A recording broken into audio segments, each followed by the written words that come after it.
So, very good morning to one and all, and welcome to KSTA to all of you. And I wish you happy World Wetlands Day.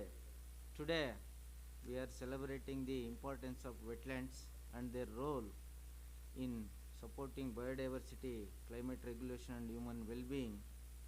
This year theme is, as you are aware, wetlands and traditional knowledge, celebrating cultural heritage. Today we have with us distinguished dignitaries.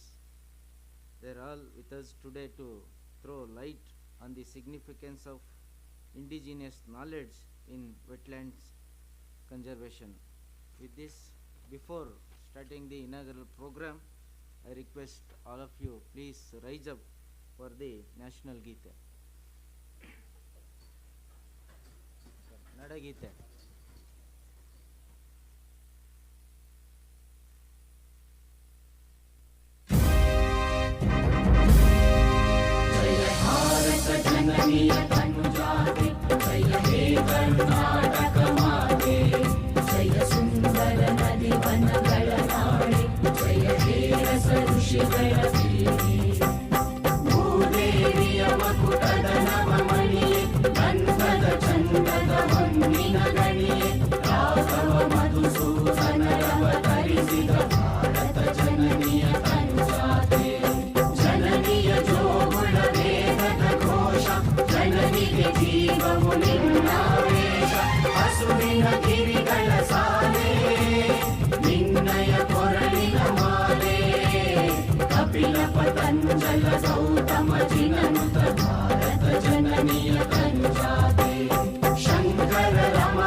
Thank you. So, ನಿಮಗಾಗಿ ಈಗ KSTA song.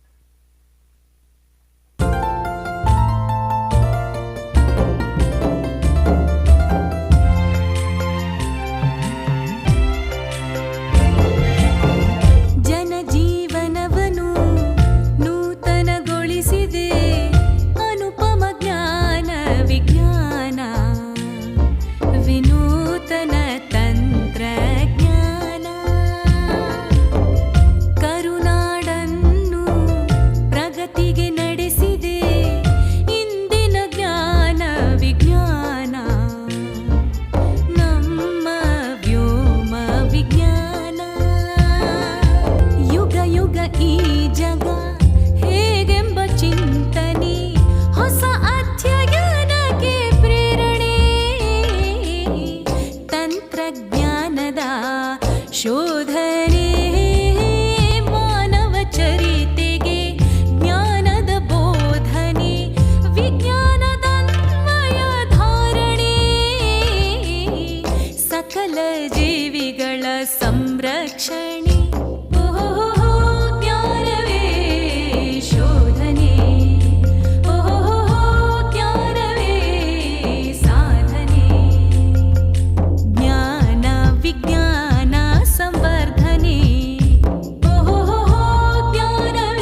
Thank you. Now I request Dr. Anand sir, CEO KSTA, to formally welcome the dignitaries on the dais and all of you, and also give the overview of this program. ಎಲ್ಲರಿಗೂ ನಮಸ್ಕಾರ. Today we are here for celebration of World Wetland Day 2026. This year's theme, Wetlands and Traditional Knowledge, Celebrating Cultural Heritage. This two-day celebrations includes paper presentation which took place yesterday. About 16 papers were presented, and today we have two expert talks. First talk by Professor Chandrasekhar M. Biradar, CMD, Global Green Growth and member KSTA, who will be delivering a lecture on ridges to reef, farm to forest, rebuilding green belts around wetlands for India's water security. The second lecture will be on life between grains, the hidden universe of sand biodiversity. Honorable Chairman KSTA, Professor Rajasab H. will be delivering this lecture. Today's inaugural function is chaired by Professor H. Rajasab, Chairman KSTA. I welcome our beloved Chairman on behalf of all of you and on personal behalf to this function.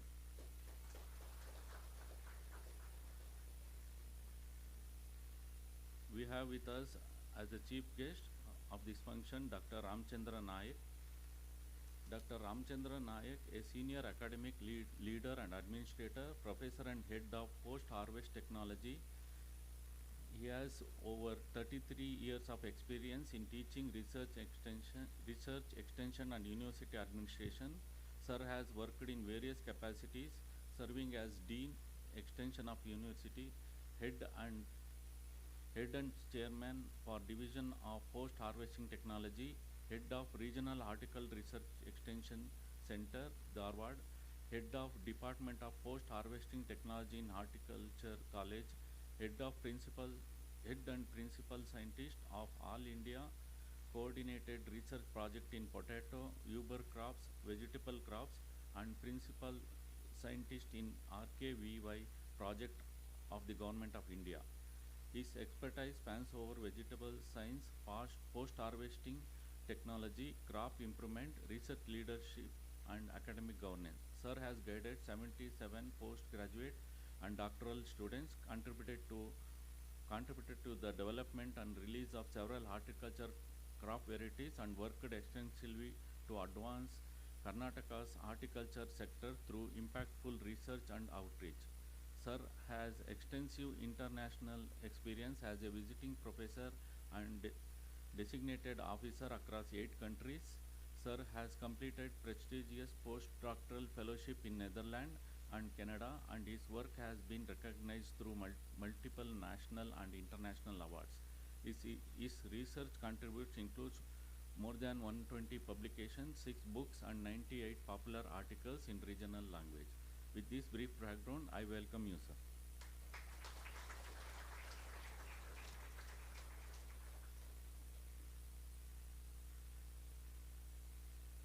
I welcome my colleague Sri Srinivasu, Senior Scientific Officer, and Sri Umesh Gatki, Scientific Officer. Both are coordinating this event. I welcome all my colleagues at KS.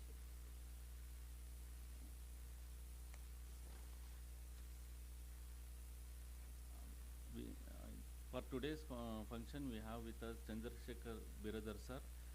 On behalf of all the participants and on behalf of personal behalf, I welcome you, sir.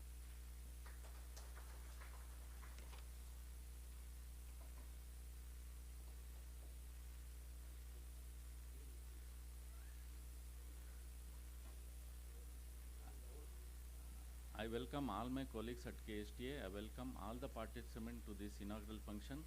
I welcome media team who are covering this program. I welcome all those witnessing this program online. Welcome one and all. Thank you.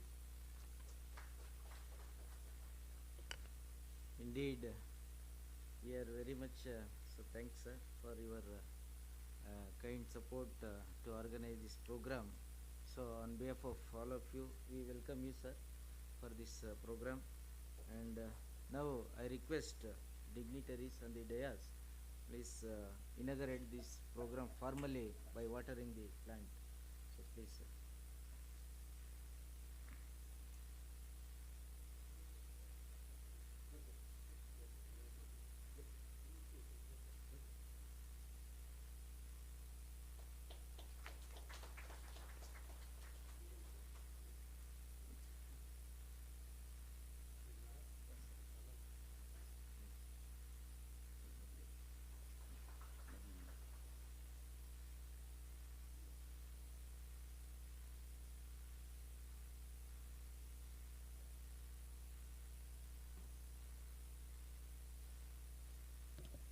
Thank you, sir. Today's chief guest, as already introduced by our CEO, Dr. Anand sir, Dr. Ramachandra Nayak sir, Dean, College of Horticulture, GKVK Campus, Bangalore. I request you to please address the gathering, sir.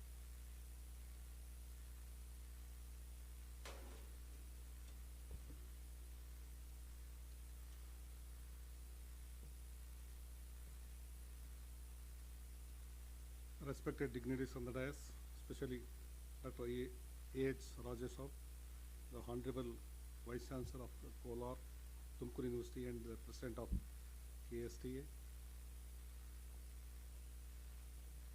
the international renowned scientist, and the member of KSTA here, Dr. Chandrasekhar M. Biradar Sahab, Dr. Anand R., the CEO of this KSTA, Sri Umesh VC, and all the faculty members of this KST and dear friends and media personnel and my student friends. So today we are celebrating, of course, since yesterday, it's the second day. The 2 days of World Water Day has been celebrated here in the theme of Wetlands and Traditional Knowledge, celebrating the cultural heritage. The celebration started from yesterday and it is 2nd February, and 2nd February happens to be the World Wetland Day. So on eve of this World Wetland Day, this program is being conducted here today.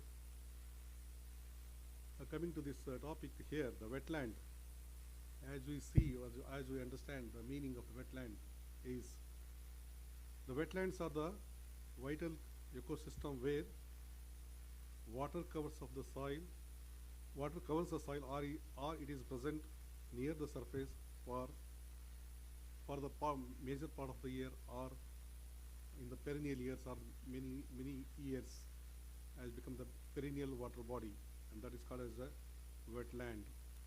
And especially this wetland, the importance of wetland, we need to understand today what are all the importance of wetland, why we should maintain the wetland, and what has been gone through in the histories, and importance of the wetland, and importance of use and importance of wetland. So let us have a glance over the importance of wetland and history, little bit history, that wetland help in creating our history, and we have witnessed some of the epics and like many books, Ramayana, Mahabharata, where we definitely see the importance of wetland and really what has happened in the past stories. So this wetlands are most productive ecosystem in the world, and it influences on the coexistence of living things. So living things here means wherever there is a wetland, we see the well-developed ecosystem, the well-established ecosystem, which helps for habitat of various animals, especially aquatic animals, natural animals, wildlife. We see the use of wetlands, we see the many birds, maybe of the local types, on bird sanctuaries, and sometimes we also see the birds coming from different continents, looking for the wetlands especially for the rearing of their young ones, or laying their eggs and continuing their journey to the next continents. So these mainly migrants of the birds we see mainly because of the existence of wetlands in different parts of the country or different parts of the world. So this is where we see definitely the usefulness of our creature, the nature and creature, and which is really motivated by the wetlands. And coming to the role of the wetlands, of course, it maintains the beautiful biodiversity, which is going to help for the entire universe or the entire ecosystem, and which especially, as I said, which help for the rearing or survival of Earth. So we see the many aquatic animals, reptiles, especially for the fishes, useful fishes or the economical fishes. We see the economic the fungi, where the aquatic wetlands rear and develop, especially for the usefulness of the human being. And also, we see the bird sanctuaries. By looking to the importance of that, and when they see the migrants birds are coming to our land and our locality, the government has come forward to create the bird sanctuaries. And we also see the wildlife sanctuaries, national parks, that and these things. So these government steps have been taken looking to the importance of the ecosystem, and wherever it is possible to rear the birds, the government has initiated certain policies and the steps to get those birds intact and create certain facilities to rear them. And sometimes government also announces as a national parks or the national sanctuaries, something like that. So when we see the national sanctuaries and the bird sanctuaries and the wildlife sanctuaries and zoos, something like that, by using the ecosystem of the wetlands, that becomes a spot for attracting the many people. That becomes a recreation center, that becomes a recreation points where many people get attracted and see visits there. That is one thing. Indirectly, that also earns to the government, that adds to the next national economy. And also sometimes we see the lot of schools and college children visiting to these naturally created wildlife or the bird sanctuaries or whatever the ecosystem, beautiful ecosystem created because of the use of the wetlands. So whenever you visit those spots, so that becomes a live library, live laboratory or living laboratory. The thing which you cannot gain the knowledge through the books, certainly you will gain the knowledge by seeing those bird sanctuary or the wildlife sanctuary or whatever the new creative creations made out of these wetlands. So this especially for the students who visits these kind of important spots, that is definitely going to be a laboratory, scientific laboratory for gaining the live knowledge. And the knowledge gained by seeing is important than knowledge which is gained through the books. So through wetlands, definitely the new creatures or the new laboratories are being created through this bird sanctuary, the wild sanctuaries, the wildlife sanctuary, and etc. etc. So in that way, these wetlands are very useful as far as these students are concerned, national economy is concerned, gaining knowledge is concerned, in all the respects. And it also becomes, the wetlands also becomes the environmental education, as I said, environmental education spots.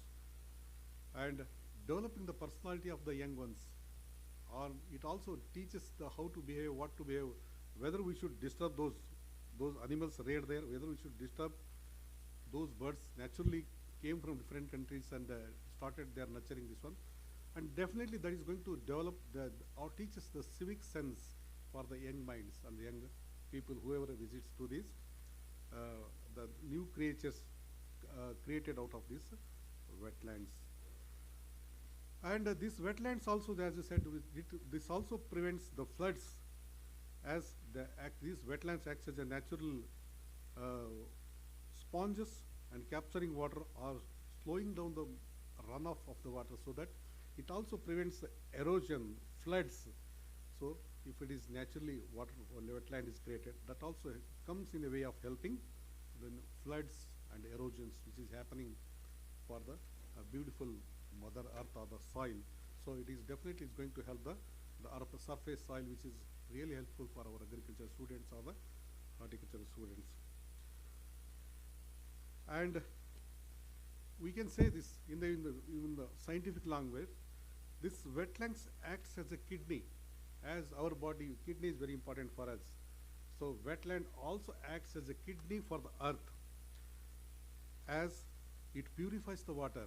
The wetland purifies the water, which is going to helpful for crop, or humans, or animals, or whatever. It becomes a potable water because the wetland purifies the water. So it also, as a kidney, it is recharges the groundwater. So unless there is a recharge of water in the water table ground, we cannot really expect the water for the irrigations or whatever the things we use for that. So wetlands also recharges the ground water table and the groundwater, improves the groundwater. In that way, maintaining wetlands are very important task. This is a matter of the day for thinking seriously on these aspects. And also, it reduces the flood. As I said, it slows down it absorbs the water in the soil, infiltrates in the soil. It slows down the flowing of the water, and it also avoids the flood in long term. And it also supports the productivity of, maybe here the productivity we can say as maybe the marine productivity or for the natural productivity. It also, by creating the various ecosystem, by creating the various biodiversity, it also helpful for further improving the climate and further allowing for living other wild animals or other animals which are maybe useful for the human beings as a food or for the rearing or whatever it may be. Definitely it is going to help for the rearing and improving the climates. It acts as a natural source of food, because we see, because of the wetlands, existence of wetlands, we see a lot of trees, lot of flora and fauna, and most of the flora and fauna which is really developed through the wetlands are becomes the food, fruits, purifies the environment, and the products coming out of this wetland and products of the wetland, the ecosystem or the biosystem, definitely we get even if we get the woods fiber out of it, means whatever the creature, biosystem developed, this one planting environment created out of the wetland, definitely it is going to help for the food, fibers, purifying the environment. It becomes a food because there are lot of plantations, lot of the forests which is created out of this wetland bears fruits and flowers and fragrance. And we also see the seafoods and edible fungi. Because of the development of wetlands, we can harvest the seafoods and edible fungi, which becomes a food for avoiding the hidden hunger. And in that way, this wetland is very important as far as the creations of this biosystem, ecosystem, flora and fauna, and in turn helping the human kind and the mankind or the universe as such. This is about what about the wetland. But certainly, India is known for two beautiful epics or the beautiful stories. We heard of the Ramayana, read of the Ramayana, seen so many of the stories or the themes are in the serials. We have seen or heard of Mahabharata. We have seen many stories like Shakuntale, Dushyanta Shakuntale stories. We have also heard of the stories like Nala Damayanti stories. So in all the stories, if you tag up this wetland, importance of wetland in beautifying those stories, those are the stories written by some poets and some laureates. So today we are the scientists standing in the scientific forum, talking about the science. So we should differentiate, coming from the Ramayana from A group A to last, let us think of this scientific group, let us think of from wetland. Role of wetland in making the Ramayana beautiful, role of wetland in making the Mahabharata is beautiful. We should start writing the stories now. The scientific community should start thinking, writing the stories. Importance of wetland in making the beautiful story of Ramayana. Importance of wetland in making the beautiful story of the Mahabharata, Dushyanta Shakuntale, or Nala Damayanti. Everywhere we find the importance of wetland. In Ramayana we see lot of things of the importance of the wetland. We heard what is Ramayana, mainly the Rama, Sita and Lakshmana moved around, that's all.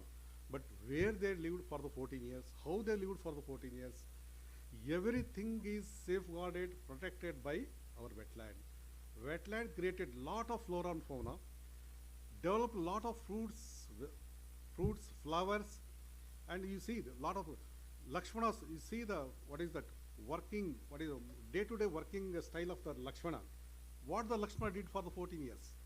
Lakshmana did only the day-to-day. His day-to-day activity was, his work was to collect the fruits, vegetables for eating Rama and Sita, isn't it? And how come the fruits and vegetables were available there then? Or Jadibutiya, roots and tubers. Lakshmana used to collect roots and tubers from the forest. How come the fruits and tubers were available in the forest? Lakshmana used to collect the flowers for puja for the Sita and Rama. How come the flowers were available in the forest? Those were live and existence in the Ramayana, because we should think in this way. Because we had the beautiful wetlands in the Ramayana period. Wetland created beautiful ecosystem, and that ecosystem was rich in fruits, vegetables, tubers, all were available because of the very good maintenance of the wetlands during that period. We should think of that way now. We also see the Mahabharata. They moved around the 12 years in the forest. How come they lived for the 14 years? They lived because in the 14 years, 12 years in the forest, because there was a good maintenance of the wetland system, and the good maintenance of wetland system created beautiful ecosystem, flora and fauna, isn't it? So as a scientist, we should think of that. 12 ವರ್ಷ ಉಪವಾಸ ಹೇಗಿದ್ರು ಅವರು, 14 ವರ್ಷ ರಾಮಾಯಣದಲ್ಲಿ ಅವರು ಹೇಗೆ ಉಪವಾಸಿದ್ರು? ಆ ಉಪವಾಸ ಇರೋದು ಅಂದರೆ ಉಪವಾಸ ಇರ್ಲಿಕ್ಕೆ ಸಾಧ್ಯ ಇರಲಿಲ್ಲ. ಅವರು ಏನಾದರೂ ಜೀವಂತವಾಗಿ ಬದುಕಲಿಕ್ಕೆ ಏನಾದರೂ ಅವಕಾಶ ಸಿಕ್ತು 14 ವರ್ಷ ಅಂತಂದರೆ, ಆಗಿನ ಇರುವಂಥ wetland system, water management system, soil management system beautiful ಆಗಿತ್ತು. And that's how they lived. They harvested beautiful fruits. They harvested beautiful flowers. They were depending for the food and shelter. Entire, we see any stories, food and shelter was maintained because of the good maintenance of ecosystem or the water management system or the wetland. There was good maintenance of the wetland. That's how we can see as a scientific community. And these are about the Ramayana and Mahabharata. This is true that they lived and because of the good maintenance of the wetland system, ecosystems. We also see the Shakuntala. There is a very good mention about the existence of very good ponds, rivers, lakes. In the Shakuntala, we see the entire Shakuntala stories in Dushyanta Shakuntala stories are, as her ring falls in that river, isn't it? The Shakuntala's ring falls in the river. That's how she forgets everything, and that's how the entire Shakuntala stories runs. Means, there, the Shakuntala story really beautifies because of the existence of rivers, where her ring falls in the this one. Means, there were beautiful rivers in those ancient days, in the Treta Yuga or even the Kruta Yuga, and because there was good maintenance of this wetland management and existence, all water management systems, soil management systems were existed. Even if you see the Nala Damayanti story, what is the story in the Nala Damayanti? We see there were the beautiful existence of the birds. Nala and Damayanti loved and lived because through what? What creature? Nala and Damayanti story entire runs with some creature. It is a Hamsa. It is a Hamsa which used to give the love letter from Nala to Damayanti, Damayanti. Means there were the beautiful creatures, beautiful birds shifting from one continent to another continent, from one nation to another nations, and those creatures, whatever we are seeing today, the bird sanctuaries, all those things are mentioned in this history, Nala Damayanti. The Hamsa which is used to carry the matter from Nala to Damayanti, Damayanti to Nala through in the form of some letters. Means this water ecosystem, bird sanctuary systems are existing in all the stories. This is what we can understand as a scientific people. So in that way, now we should appeal and teach the film industry people. All those things are ended now. Now create new stories. Use of wetlands in making beautiful Ramayana. Use of wetlands in making beautiful Mahabharata. If they take out a scientific films, if they release really the scientific films, and that is going to be a beautiful situation for present scientific era. So in that way, definitely we see those histories in the past histories, and in all the Ramayana and Mahabharata, we come across the beautiful lakes, beautiful ponds, beautiful tanks, beautiful rivers and oceans, birds, animals. Even the Shakuntala was chased by a honeybee, isn't it? Shakuntala was chased by a honeybee. That's how she was running in the forest, where the Dushyanta got her. Means this honeybee Everywhere this is mentioned in the, and there is a beautiful mention about the lakes and frog drains, all those things. And this is how we see this beautiful wetland management, water management were existing in the Kruta Yuga or the Treta Yuga. And this is all about the history. And of course, all these things are there. We should, so looking to this importance of this wetland, so what we should do now? We should maintain the wetlands, nurture the wetlands, improve the wetlands for making the nature climate beautiful now. In the beautiful, what we should do now? And this is being really disturbed. Wetlands being disturbed by direct loss of the wetland through urbanizations. Because of the urbanizations, lot of wetlands are being reduced. And because of the construction activities, and these are the construction activities, construction of bridges, lot of wetlands are being reduced now. And during construction, lot of debris are flown out from one place to other place. That's how the entire beautiful ecosystem gets disturbed. And even public facilities, we are creating roads, bridges. Through that also, we are really disturbing the wetlands. So it's a really serious time to think over the protecting the, nurturing the beautiful wetlands. Lot of factories are running now. So lot of, and when there's factories, there are a lot of effluents coming out of those factories. So those factories are emitting a lot of wasteful materials and heavy metals, and that's how our wetland ecosystem, birds health, animal health, wild animals health are being disturbed now. So here, on view of this World Wetland Day, we should rethink of developing, nurturing our wetlands so that we are all become happy. And we also appeal to the government. So we shall also urge the government to develop a national wetland policy so that again let us see the re-energized era, and we can see maybe the Ramayana Mahabharata was there, but we want to see the Ramayana Mahabharata real story by nurturing the today's garden. We are seeing the beautiful elephants, beautiful tigers. So after some generations, we are left with only the photos and pictures. Let us restore those animals, beautiful animals and elephants, to our generations, the next coming generations. It is not the pictures. Let us restore those beautiful birds, restore those beautiful elements by nurturing helping the wetland so that all the creatures are safeguarded. And wetlands are also used for agriculture and horticulture development. As we are horticulture development, we really need a wetland for food, graining the foods, or whatever we are seeing, we are applying all the technologies. The technology gives fruits and foods and shelter only when we create a good wetland and good environment. So with this, on the view of this World Wetland, I extend my sincere thanks for this KSTA sir, especially the chairman sir and the CEO sir, for inviting me and just making me to think of this and sharing my views for the young minds and young people. And I thank you once again, and my thanks for the patient hearing of all the students, and thank the brother sir. But of course, I'm very shy to speak against the eminent person, because he is Nadedadava Samudra ಅವರು ನಾಲೆಡ್ಜಲ್ಲಿ ಇದರಲ್ಲಿ. So he is a walking Wikipedia.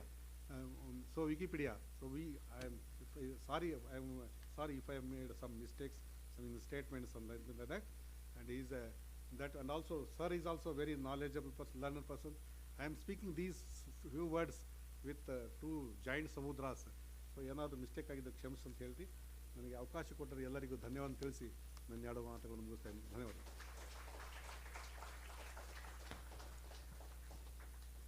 Thank you very much, sir, for your excellent speech on this wonderful event. As you told, wetlands are habitats for flora and fauna, and maintaining beautiful biodiversity and usefulness of their usefulness for human being. And wetlands are really, making old centuries beautiful stories. So as scientific community, as he told, we have to make beautiful stories on wetland, and we have to conserve them. So thank you for sharing and inspiring us in this event, sir. Now I request Professor Chandrasekhar sir, Biradar sir, Honorable Member of KST and also CMD, Global Green Growth Foundation, to address the gathering, sir.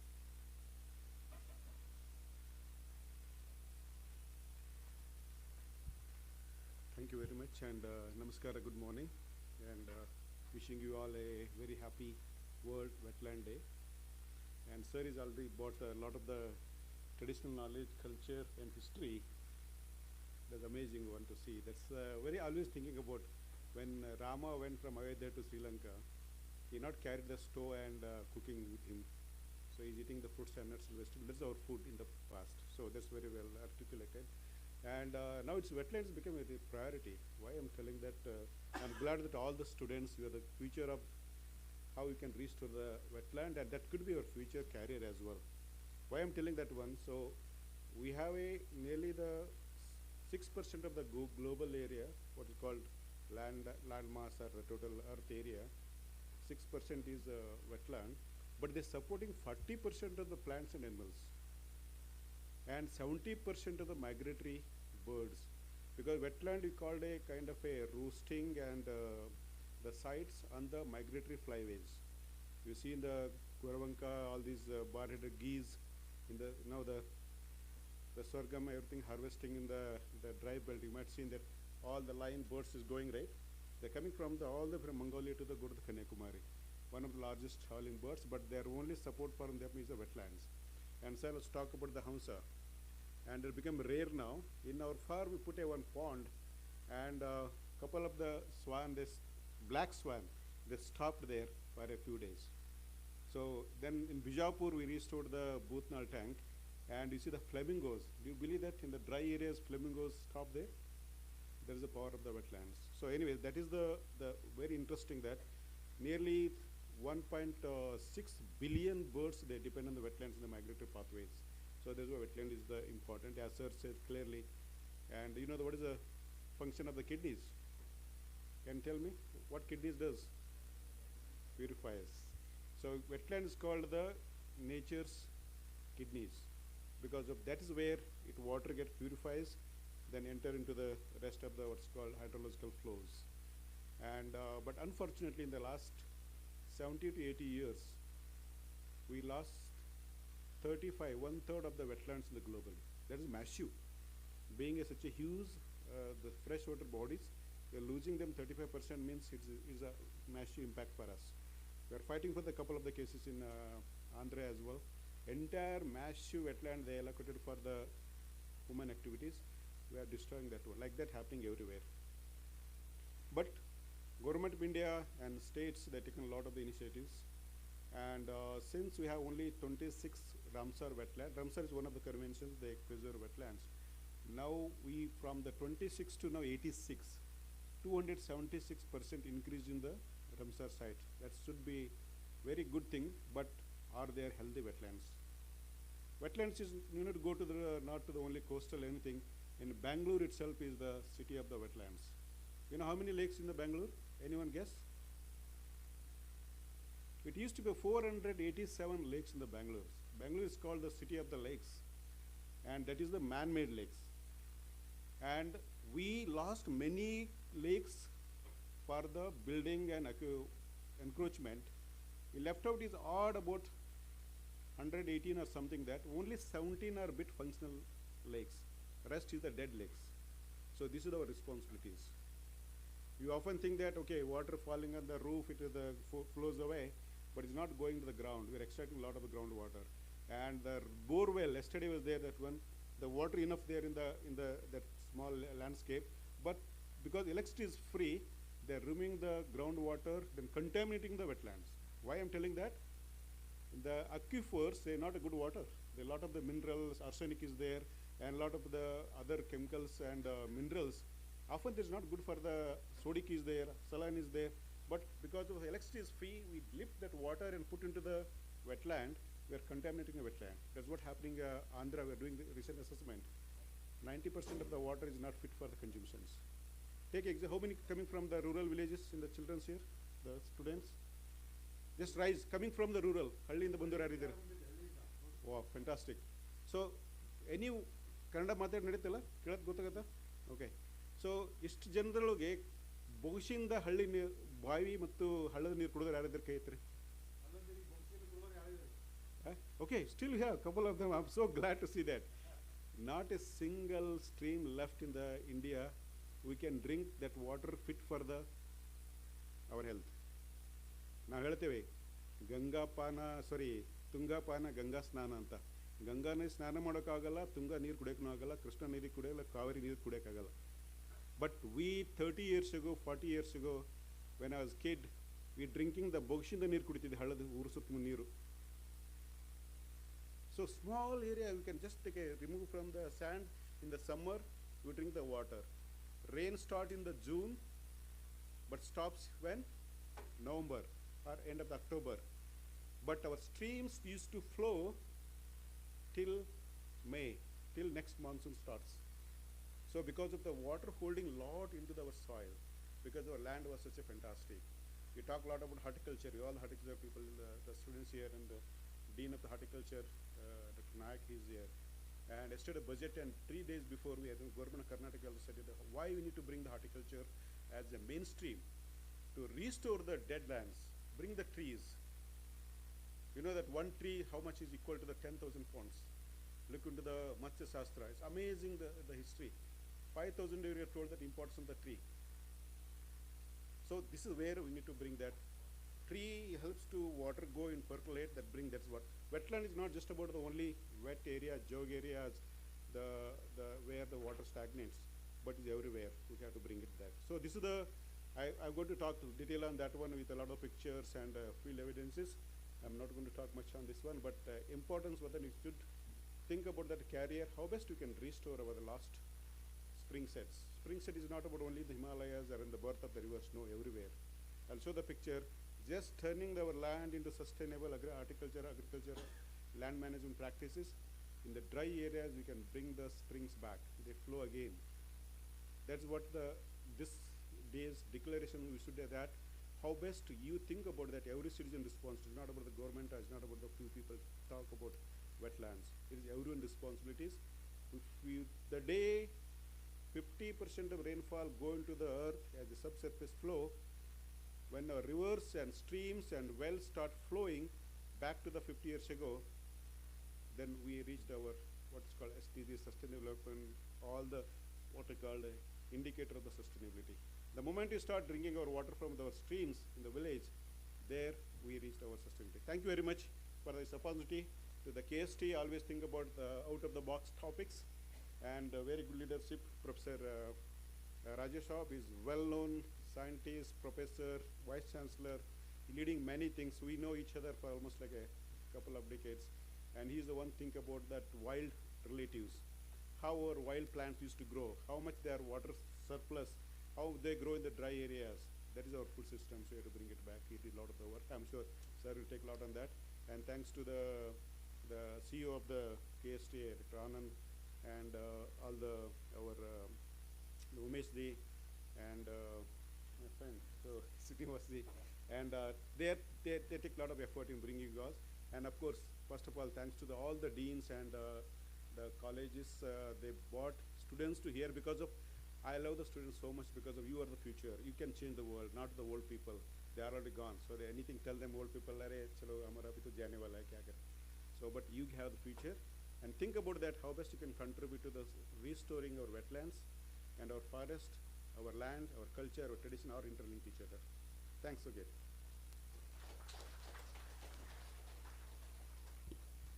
Thank you very much, sir, for highlighting the role and importance of wetlands and the sustainable development for the future generations.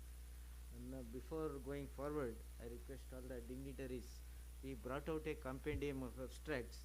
I request all the dignitaries and the dais to release on this wonderful occasion.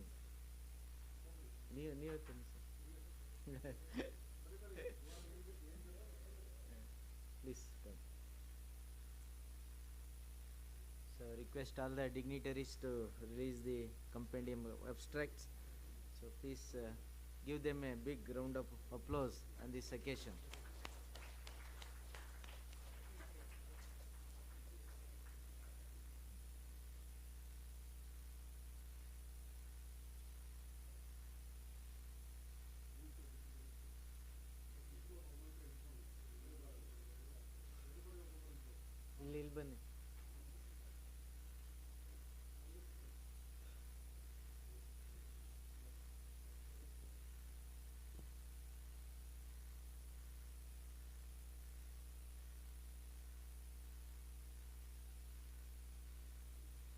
Thank you, sir. Now I request our Honorable Chairman, Professor H. Rajasab sir, to give the presidential address on this August gathering.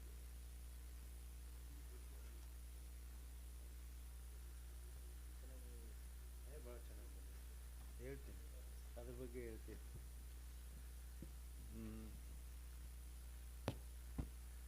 ಎಲ್ಲರಿಗೂ ನಮಸ್ಕಾರ. ಈ world wetland day celebrations ಮಾಡೋದ್ರ ಬಗ್ಗೆ ಏನು ಶ್ರಮ ವಹಿಸಿದ್ದಾರೆ, ಈ ಎಲ್ಲ ಶ್ರಮವನ್ನು ವಹಿಸಿರೋರು ಯಾರಪ್ಪ ಅಂದರೆ ನಮ್ಮ CEO ಆದಂಥ ಡಾಕ್ಟರ್ ಆನಂದ್, ಅಡ್ಮಿನಿಸ್ಟ್ರೇಟರ್ ಆದಂಥ ಡಾಕ್ಟರ್ ಮಹದೇವೇಗೌಡರು, ಸೈಂಟಿಫಿಕ್ ಆಫೀಸರ್ಸ್ ಆದಂತಹ ನಮ್ಮ ಶ್ರೀನಿವಾಸು ಮತ್ತು ಉಮೇಶ್ ಘಾಟ್ಕೆ ಅವರು, ಇನ್ನುಳಿದ ಸಿಬ್ಬಂದಿಯವರು. ನಾನು ಮಾತ್ರ ಏನೂ ಮಾಡಿಲ್ಲ. Although I am A chairman, ನಾನು ನಿಜವಾಗ್ಲೂ ಹೇಳ್ತೀನಿ ಅವರೇ ಮಾಡಿರೋದು ಇದೆಲ್ಲ. ಯಾಕೆಂದರೆ ನಾನು ಲಾಸ್ಟ್ 1 ವೀಕ್ನಲ್ಲಿ ಎಲ್ಲೆಲ್ಲೋ ಬೇರೆ ಕಾನ್ಫರೆನ್ಸ್, ಇಂಟರ್ನ್ಯಾಷನಲ್ ಕಾನ್ಫರೆನ್ಸಿನಲ್ಲಿ ಅಲ್ಲೇನೋ ಲೆಕ್ಚರ್ ಕೊಡಲಿಕ್ಕೆ ಹೋಗಿ 3 ದಿನ ಅಲ್ಲಿದ್ದುಬಿಟ್ಟು ಬಂದು ಅಷ್ಟು ಇದರಲ್ಲಿ ಇನ್ವಾಲ್ವ್ ಆಗಲಿಕ್ಕೆ ಆಗಲಿಲ್ಲ. ಆದ್ರೂ ಡಾಕ್ಟರ್ ಆನಂದ್ ಅವರು ನನಗೆ ಬ್ರೀಫ್ ಮಾಡ್ತಾಯಿದ್ರು, ಏನೇನು ಪ್ರೋಗ್ರೆಸ್ ಮಾಡ್ತಾಯಿದ್ರು.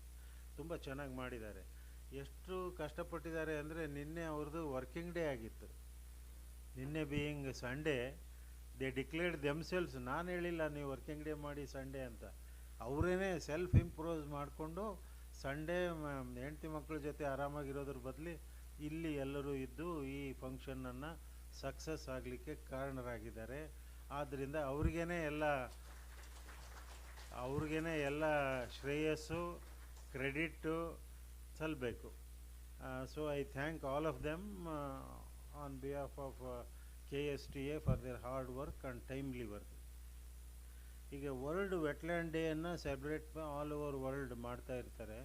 ಇದ್ರ ಉದ್ದೇಶ ಏನಂದರೆ ಈ ವೆಟ್ಲ್ಯಾಂಡ್ಸ್ದು ಇಂಪಾರ್ಟೆನ್ಸ್ ಬಗ್ಗೆ ಜನಗಳಲ್ಲಿ, ವಿದ್ಯಾರ್ಥಿಗಳಲ್ಲಿ, ಅಧ್ಯಾಪಕರಲ್ಲಿ, ಸಂಶೋಧಕರಲ್ಲಿ ಒಂದು ಅರಿವನ್ನು ಮೂಡಿಸಬೇಕು ಅನ್ನೋದಷ್ಟೇ. ಅರಿವು ಬಂದರೆ ತಾನಾಗಿಯೇ ಅದ್ರ ಬಗ್ಗೆ ಜಾಗರೂಕತೆ ಬರ್ತದೆ. ಎಲ್ಲಿಯಾದರೂ ಒಂದು ಕೆರೆ ಒತ್ತುವರಿ ಆದರೆ ನಿಮಗೆ ಇವತ್ತಿನ ದಿನ ನೆನಪಾಗಬೇಕು, ವರ್ಲ್ಡ್ ವೆಟ್ಲ್ಯಾಂಡ್ ಡೇ ಅಂತಲೇ ಇದೆ, ಒಂದು ವರ್ಷಕ್ಕೊಂದು ಸಲ ಮಾಡ್ತೀವಿ, ಇವ್ರು ಮಾಡ್ತಾ ಇರೋದು ಎಗೇನ್ಸ್ಟ್ ವರ್ಲ್ಡ್ ವೆಟ್ಲ್ಯಾಂಡ್ ಡೇ ಅನ್ನೋದು ನಿಮ್ಮ ಮನಸ್ಸಿನಲ್ಲಿ ಬರಬೇಕು. ಆವಾಗ ನೀವು ಆಕ್ಟಿವೇಟ್ ಆಗ್ತೀರಿ. ಮೊದಲು ಮಾನಸಿಕವಾಗಿ ಆಗ್ತೀರಿ, ಆಮೇಲೆ ದೈಹಿಕವಾಗಿ ಆಗ್ತೀರಿ. ಈ ವೆಟ್ಲ್ಯಾಂಡ್ಸ್ ಸ್ವಲ್ಪ ನನ್ನ ಪ್ರಕಾರ, ನನಗೆ ಸ್ವಲ್ಪ ಕನ್ನಡ ಚೆನ್ನಾಗಿ ಬರುತ್ತೆ, ಆದ್ದರಿಂದ ಈ ಜೌಗು ಅಂತ ಪ್ರದೇಶ ಅಂತಾರಲ್ಲ, ಅದು ಓಕೆ. ಜೊತೆಗೆ ತೇವ ಪ್ರದೇಶ ಅಥವಾ ಒದ್ದೆ ಪ್ರದೇಶ ಅಂತ ಹೇಳೋದು ಬೆಟರು. ಯಾಕೆಂದರೆ ಅಗ್ರಿಕಲ್ಚರ್ನಲ್ಲಿ ಜೌಗು ಪ್ರದೇಶ ಅಂದರೆ ಸೆಲೈನ್ ಸಾಯಿಲ್ಸ್, ಅಂದರೆ ಈ pH ಭಾಳ ಜಾಸ್ತಿ ಇರ್ತದಲ್ಲ. ಚೌಳು ಅನ್ನೋದು ಒಂದು ಪದಾರ್ಥ. ಹಿಂದಿನ ಕಾಲದಲ್ಲಿ ಸೋಪ್ ಇರ್ತಿರಲಿಲ್ಲ. ನಮ್ಮ ಅಜ್ಜಿ ಅವ್ರ ಟೈಮ್ನಲ್ಲಿ ಸೋಪ್ ಇರ್ತಿರಲಿಲ್ಲ. ಸೀಗೆಕಾಯಿ ಹಾಕ್ತಿದ್ರು, ಆಮೇಲೆ ಈ ಚೌಳು ಕಲೆಕ್ಟ್ ಮಾಡ್ಕೊಂಡು ಬರ್ತಿದ್ರು, ಸೌಳು ಅಂತಿದ್ರು. ಚೌಳು, ಆ ಸೌಳನ್ನು ತಗೊಂಡು ಬಂದು ಅದರಿಂದ ಮೈ ತಗೊಳ್ತಿದ್ರು, ಸ್ನಾನ ಮಾಡ್ತಿದ್ರು. ಈಗ ನಿಮಗಿರುವಂತಹ ವಂಡರ್ಫುಲ್ ಸೋಪ್ಗಳು, ಫಾರ್ಮಾಸ್ಯೂಟಿಕಲ್ ಪ್ರಾಡಕ್ಟ್ಸು ನಿಮ್ಮ ಅಜ್ಜಿಯವರು ಯೂಸ್ ಮಾಡಿರಲಿಕ್ಕಿಲ್ಲ. ನಮ್ಮ ಅಜ್ಜಿನೂ ಯೂಸ್ ಮಾಡಿಲ್ಲ. ಆ್ಯಂಡ್ ಸೊ ಚೌಳು ಅಂದರೆ ಅದೊಂಥರ ಸೆಲೈನ್ ಸಾಯಿಲು, ವೈಟ್ ಬುರುಗು ಬರ್ತದೆ, ಅದು ಚೌಳು.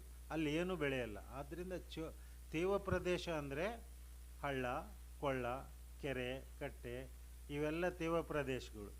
ಜರಿ ಇವು ತೇವ ಪ್ರದೇಶ. ಈ ತೇವ ಪ್ರದೇಶಗಳನ್ನು ನಾವು ಸಂರಕ್ಷಣೆ ಮಾಡಬೇಕು. ಚೌಳು ಪ್ರದೇಶ ಕಡಿಮೆ ಆಗುವಂಗೆ ನೋಡ್ಕೋಬೇಕು. ಯಾಕೆಂದರೆ ಚೌಳು ಪ್ರದೇಶದಲ್ಲಿ ಏನು ಬೆಳೆಯೋದಿಲ್ಲ ಸೆಲೈನ್ ಸಾಯಿಲ್ನಲ್ಲಿ. ಯಾಕೆ ನಾರ್ಮಲ್ ಸಾಯಿಲ್ ಸೆಲೈನ್ ಸಾಯಿಲ್ ಯಾಕಾಗುತ್ತೆ ಅಂತೆ ಇತ್ತೀಚೆಗೆ ನೀರಾವರಿ ಬಂದಿದ್ದ ಮೇಲೆ ನಾನು ನೋಡಿರೋದು. ಮೊದಲು ಅಷ್ಟು ಜಾಸ್ತಿ ಇರಲಿಲ್ಲ ಸೆಲೈನ್ ಸಾಯಿಲ್. ನೀರಾವರಿ ಬಂದ ಮೇಲೆ ನಾವು ಹಲವಾರು ರಾಸಾಯನಿಕಗಳನ್ನು ಉಪಯೋಗಿಸ್ತೀವಿ, ನೀರನ್ನು ನಿಲ್ಲಿಸ್ತೀವಿ. ಹಾಗಾಗಿ ಸಾಲ್ಟ್ಸ್ ಅಕ್ಯುಮುಲೇಟ್ ಆಗಿ ಸರಿಯಾದ ಸೈಂಟಿಫಿಕ್ ಅಗ್ರಿಕಲ್ಚರ್ ಆಗೋದಿಲ್ಲ. ಆವಾಗ ಅದು ಚೌಳು ಭೂಮಿ ಅಥವಾ ಬಂಜರು ಭೂಮಿ ಆಗಿಬಿಡುತ್ತೆ. ಸೊ ಚೌಳು ಭೂಮಿಗಿಂತನೂ ತೇವ ಪ್ರದೇಶಗಳನ್ನು ನಾವು ರಕ್ಷಣೆ ಮಾಡಬೇಕು. ಯಾಕೆಂದರೆ ತೇವ ಪ್ರದೇಶಗಳು ಬಯಲಾಜಿಕಲ್ ಡೈವರ್ಸಿಟಿ ಇಂಡಿಕೇಟರ್ಸು ಸಹ. ಈಗ ಹಳ್ಳ, ಕೊಳ್ಳ, ಕೆರೆ, ಕಟ್ಟೆ ಇಲ್ಲಿ ನೀವು ನೋಡಿರ್ಬೋದು, ಸುತ್ತಮುತ್ತ ಹಲವಾರು ಗಿಡಗಳು ಬೆಳೆದಿರ್ತವೆ. ಪೊದೆಗಳು ಬೆಳೆದಿರ್ತವೆ, ಇಡೀ ವರ್ಷ ಅವು ಇರ್ತವೆ. ಆಮೇಲೆ ಆ ಪೊದೆಗಳು ಬೇರುಗಳಲ್ಲಿ ಅಥವಾ ಬೇರಿನ ಜಾಗಗಳಲ್ಲಿ ಹಲವಾರು ನೀರಿನಲ್ಲಿರುವಂತಹ ಪ್ರಾಣಿಗಳು ಅಲ್ಲಿ ಮನೆ ಮಾಡ್ತವೆ, ಗೂಡು ಕಟ್ತವೆ, ನೀರಿನಲ್ಲಿ ಮೀನುಗಳು ಮರಿ ಮಾಡ್ತವೆ. ಇದಕ್ಕೆಲ್ಲವೂ ಕಾರಣ ಸಮುದ್ರದಲ್ಲಿ ಅಂದರೆ ನೀವು ಕೆಲವು ಪ್ಲ್ಯಾಂಟ್ಸ್ ಇದ್ದಾವೆ, ರೈಸೋಫೋರಾ ಮತ್ತು ಅವಿಸಿನಿಯಾ ಅಂತ. ಆ ಪ್ಲ್ಯಾಂಟ್ಗಳದ್ದು ಬೇರುಗಳು ಇಕೋಸಿಸ್ಟಮ್ನಲ್ಲಿ ಈ ಮೀನುಗಳು ಬ್ರೀಡ್ ಮಾಡ್ತವೆ, ಮೊಟ್ಟೆ ಇಡ್ತವೆ, ಬ್ರೀಡ್ ಮಾಡ್ತವೆ, ಬ್ರೀಡ್ ಮಾಡಿ ಮೊಟ್ಟೆ ಇಡ್ತವೆ. ಸೊ ಈ ಎಸ್ಚುರಿನ್ ಇಕೋಸಿಸ್ಟಮ್ ಇದೆಯಲ್ಲ, ಅದು ಸಹ ವರ್ಲ್ಡ್ ವೆಟ್ಲ್ಯಾಂಡ್ ಡೇನಲ್ಲೇ ಅದನ್ನು ಸಂರಕ್ಷಣೆ ಮಾಡೋದು ಆಚರಿಸಬೇಕು. ಈಗ ನಮ್ಮಲ್ಲಿ ಹಲವಾರು ನದಿಗಳಿದ್ದಾವೆ, ಕೆಲವು ನದಿಗಳು ಆಲ್ರೆಡಿ ಪೊಲ್ಯೂಟ್ ಆಗಿದ್ದಾವೆ. ಇರೋದರಲ್ಲೇ ಬೆಸ್ಟ್ ಕ್ಲೀನಾಗಿರೋ ನದಿ ಯಾವುದಪ್ಪ ಅಂದರೆ ಅಘನಾಶಿನಿ.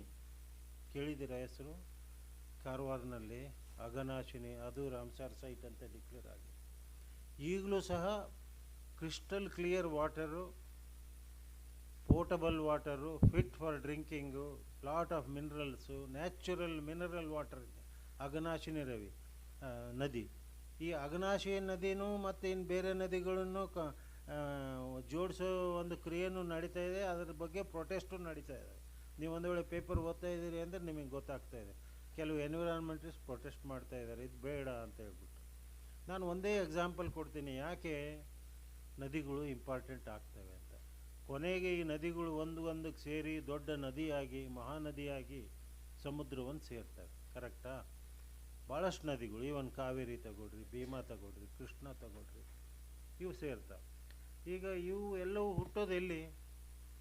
ಫಾರೆಸ್ಟ್ನಲ್ಲಿ ಅಲ್ವಾ? ಪರ್ವತ ಪ್ರದೇಶದಲ್ಲಿ ನದಿಗಳು ಸಾಮಾನ್ಯವಾಗಿ ಹುಟ್ಟುತ್ತವೆ, ಅಲ್ಲಿಂದ ಹರಿದು ಬರ್ತವೆ. ಹರಿದು ಬರುವಾಗ ಧರ್ಮಾಂಬುದಿ ಕೆರೆ ಯಾವುದಪ್ಪ ಅಂದರೆ, ಈಗ ಬೆಂಗಳೂರಿನಲ್ಲಿ ಮೆಜೆಸ್ಟಿಕ್ ಐತಲ್ಲ, ಮೆಜೆಸ್ಟಿಕ್ ನೀವು ಬಸ್ ಹತ್ಕೊಂಡು ಓಡಾಡ್ತೀರಿ, ಅದು ಧರ್ಮಾಂಬುದಿ ಕೆರೆ ಆಗಿತ್ತಂಥದ್ದು ಅಂತೆ.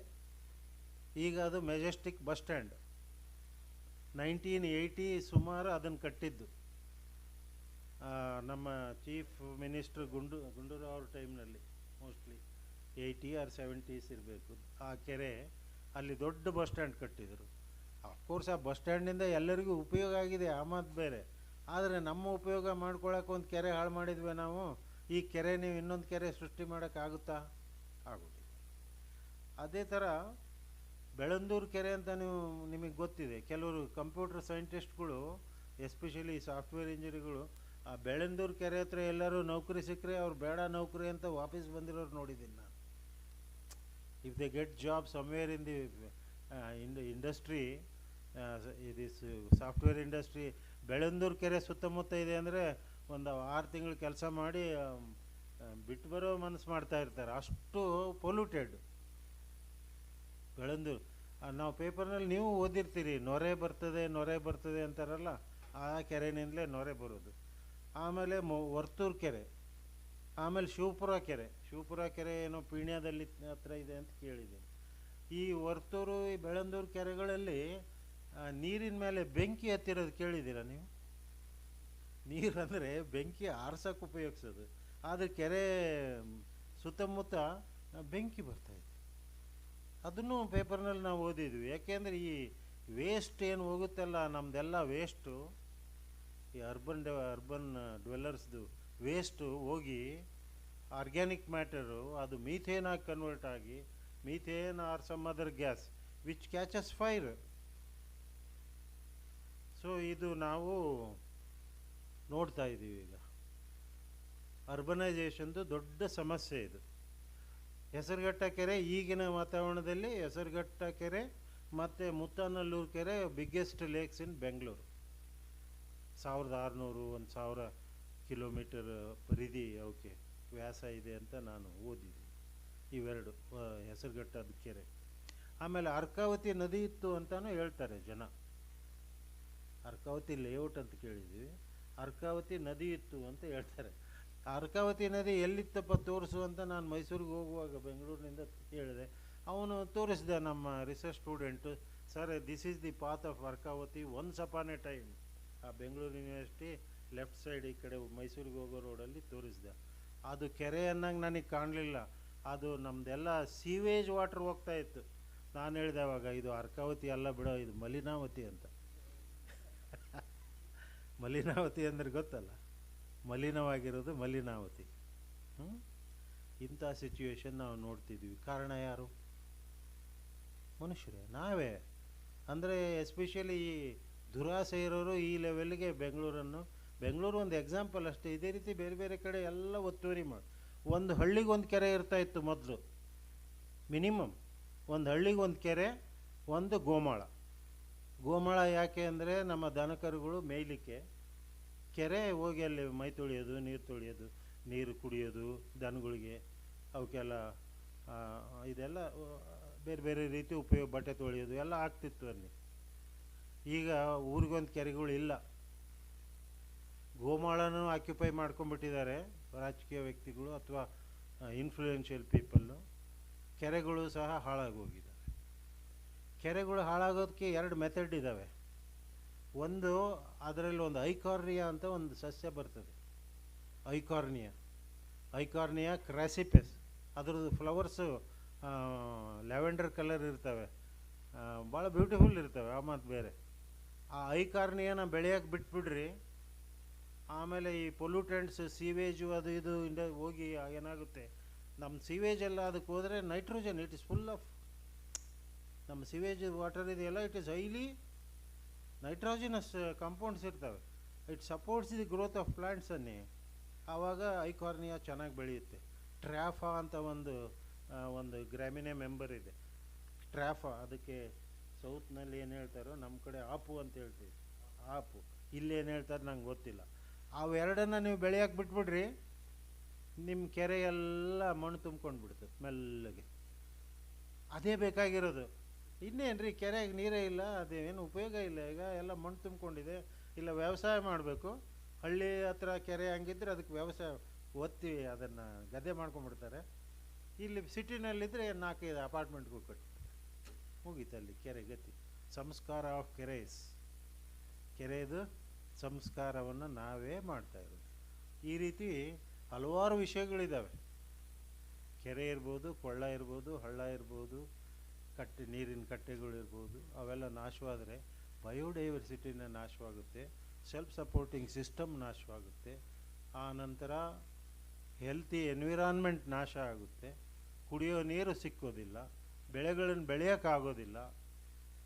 ಹೀಗೆ ಒಂದ್ಕೊಂದು ಅದು ಚೈನ್ ರಿಯಾಕ್ಷನ್ನು. ಆದ್ದರಿಂದ ವರ್ಲ್ಡ್ ವೆಟ್ಲ್ಯಾಂಡೇ ಉದ್ದೇಶ ಏನು ಅಂದರೆ, ವಿದ್ಯಾರ್ಥಿಗಳಲ್ಲಿ, ಜನರಲ್ಲಿ ಈ ವೆಟ್ಲ್ಯಾಂಡ್ಸ್ದು ಇಂಪಾರ್ಟೆನ್ಸನ್ನು ಹೇಳೋದು. ಅದನ್ನು ನಾವು ಎಷ್ಟು ಎಫೆಕ್ಟಿವ್ ಆಗಿ ಅಷ್ಟು ಮಾಡಲಿಕ್ಕೆ ಪ್ರಯತ್ನ ಮಾಡಿದ್ದೀವಿ. ನಿನ್ನೆ ಸ್ಟೂಡೆಂಟ್ಸ್ಗಳು ಫ್ರಮ್ ಡಿಫ್ರೆಂಟ್ ಕಾಲೇಜಸ್ ಸ್ಟೂಡೆಂಟ್ಸ್ ಬಂದು ಅವರಿಗೆ ಕಾಂಪಿಟೇಷನ್ಸ್ ಇಟ್ಟಿದ್ವಿ. ಒಂದು 15 ಎಂಟ್ರೀಸ್ ಇದ್ವು ಅನ್ಸುತ್ತಲ್ವ. 15 ಸ್ಟೂಡೆಂಟ್ಸ್ಗಳು ಅವರು ಪ್ರೆಸೆಂಟೇಷನ್, ಈಗ ಹೆಂಗೆ ನಾವು ಪ್ರೆಸೆಂಟೇಷನ್ ಮಾಡ್ತಿದ್ವಿ ಹಾಗೆ ಪ್ರೆಸೆಂಟೇಷನ್ ಮಾಡಿದರು. ಅದರಲ್ಲಿ 3 ಜನಕ್ಕೆ ಇವತ್ತು ಪ್ರೈಸಸ್ ಕೊಡ್ತೀವಿ. ನೀವಿಷ್ಟು ಒಳ್ಳೆಯ ಸಂಖ್ಯೆಯಲ್ಲಿ ಬಂದಿದ್ದೀರಿ, ಭಾಳ ಮನಸ್ಸಿಟ್ಟು ಕೇಳಿದ್ದೀರಿ. ಆಮೇಲೆ ನಂದು ಚನ್ನಗಿರಿ, ಅದೊಂದು ಹೇಳಿ ಮುಗಿಸ್ಬಿಡ್ತೀನಿ. ನಮ್ಮ ಚನ್ನಗಿರಿ ಹತ್ರ ಒಂದು ಕೆರೆ ಇದೆ. ಅದು ಏಷ್ಯಾಕ್ಕೆ ಇರುವಂಥ ದೊಡ್ಡ ಕೆರೆ, ಏಷ್ಯಾದಲ್ಲೇ ದೊಡ್ಡ ಕೆರೆ. ಅದು ಸೂಳೆಕೆರೆ ಅಂತ ಅದರ ಹೆಸರು. ನಾವು ಸೂಳೆಕೆರೆ ಅನ್ನೋದನ್ನು ಅಭಿಮಾನದಿಂದ ಹೇಳ್ಕೊಳ್ತೀವಿ. ಅದು ಕೆಟ್ಟ ಶಬ್ದ ಅಲ್ಲ. ಯಾಕೆಂದರೆ ಶಾಂತಿ ಅಂತ ಒಬ್ಬ ಹೆಣ್ಮಗಳು ತನ್ನ ಆದಾಯದಿಂದ ತಾನು ಬದುಕಿ, ಆ ಸೂಳೆಕೆರೆ ಹತ್ರ ಸಿದ್ದಪ್ಪ ಅಂತ ದೇವರಿದ್ದಾರೆ, ಆ ದೇವ್ರದ್ದು ಸೇವೆ ಮಾಡಿಕೊಂಡು ಉಳಿದ ದುಡ್ಡಿನಲ್ಲಿ ಆ ಕೆರೆಯನ್ನು ಕಟ್ಟಿಸಿದ್ಲು ಆಯಮ್ಮ. ಯಾರು? ಶಾಂತಿ ಅನ್ನೋಕ್ಕೆ. ಆದರೆ she was famous in Har profession. ಆದ್ದರಿಂದ ಜನ ಅವರಿಗೆ ಸೂಳೆಕೆರೆ ಅಂದರು. ಇದನ್ನು ಚೇಂಜ್ ಮಾಡಬೇಕು ಅಂತಲೂ ದೊಡ್ಡ ಪ್ರಪೋಸಲ್ ಬಂದಿತ್ತು. ಸೂಳೆಕೆರೆ ಬೇಡ ಸರ್, ಶಾಂತಿ ಸಾಗರ ಅಂತ ಇಟ್ಬಿಡೋಣ. ಶಾಂತಿ ಸಾಗರ ಬ್ಯೂಟಿಫುಲ್ ಇದೆ ಹೆಸರು. ನಮ್ಮ ಚೀಫ್ ಮಿನಿಸ್ಟರ್ JH ಪಟೇಲ್ ಒಪ್ಪುವಂಥ ಮನುಷ್ಯ ಅಲ್ಲ, ಬಿಕಾಸ್ ಈ ಈಸ್ ಫ್ರಮ್ ಮೈ ತಾಲೂಕು. ಈ ಸೈಡ್ ಇಲ್ಲ ಕಣೋ, ಆ ವೃತ್ತಿಯನ್ನು ಮಾಡಿ ಕೆರೆ ಕಟ್ಟಿಸಿದಳಕ್ಕೆ ಅದೇ ಹೆಸರು ಇರಬೇಕು.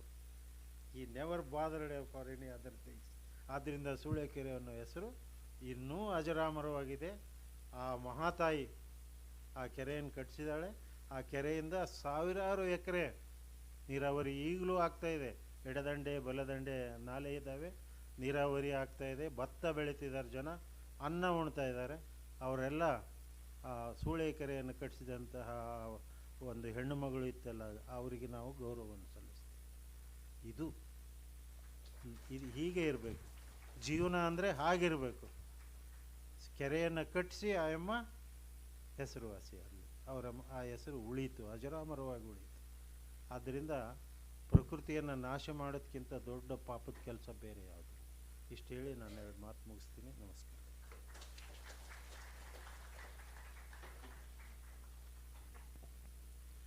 ಮೊದಲಿಗೆ ಸರ್ ನಮಗೆ ಪ್ರೋತ್ಸಾಹ, ಉತ್ಸಾಹ ಮತ್ತು ಮಾರ್ಗದರ್ಶನ ನೀಡಿ ಅಕಾಡೆಮಿ ಎಲ್ಲ ಕಾರ್ಯಕ್ರಮಗಳು, ಕಾರ್ಯಚಟುವಟಿಕೆಗಳಿಗೆ ಮಾರ್ಗದರ್ಶನ ನೀಡಿ ನಮ್ಮ ಅಕಾಡೆಮಿಯನ್ನು ಮುನ್ನಡೆಸುತ್ತಿರುವ ನಮ್ಮ ನೆಚ್ಚಿನ ಮಾನ್ಯ ಅಧ್ಯಕ್ಷರು ರಾಜಾಸಾಬ್ ಸರ್ ಅವರು ಅತ್ಯಂತ ಸರಳವಾಗಿ, ಸ್ಪಷ್ಟವಾಗಿ ಕನ್ನಡದಲ್ಲಿ ಅಚ್ಚುಕಟ್ಟಾಗಿ ನಮಗೆಲ್ಲರಿಗೂ ಆಸಕ್ತಿಯನ್ನು ಅದರಲ್ಲಿ ಕೆರಳಿಸಿದ್ದಾರೆ. ಈ ಕೆರೆ, ಕಟ್ಟೆ, ತೇವಾಂಶ ಪ್ರದೇಶಗಳನ್ನು ಹೇಗೆ ಸಂರಕ್ಷಣೆ ಮಾಡಬೇಕು ಅಂತ ಅತ್ಯಂತ ಸರಳವಾಗಿ, ಅತ್ಯಂತ ಅದ್ಭುತವಾಗಿ ಸರ್ ಎಕ್ಸ್ಪ್ಲನೇಷನ್ ಮಾಡಿದ್ರು. ತುಂಬ ಧನ್ಯವಾದಗಳು sir. So for your wonderful inspiring lecture. Yes sir. Yes sir.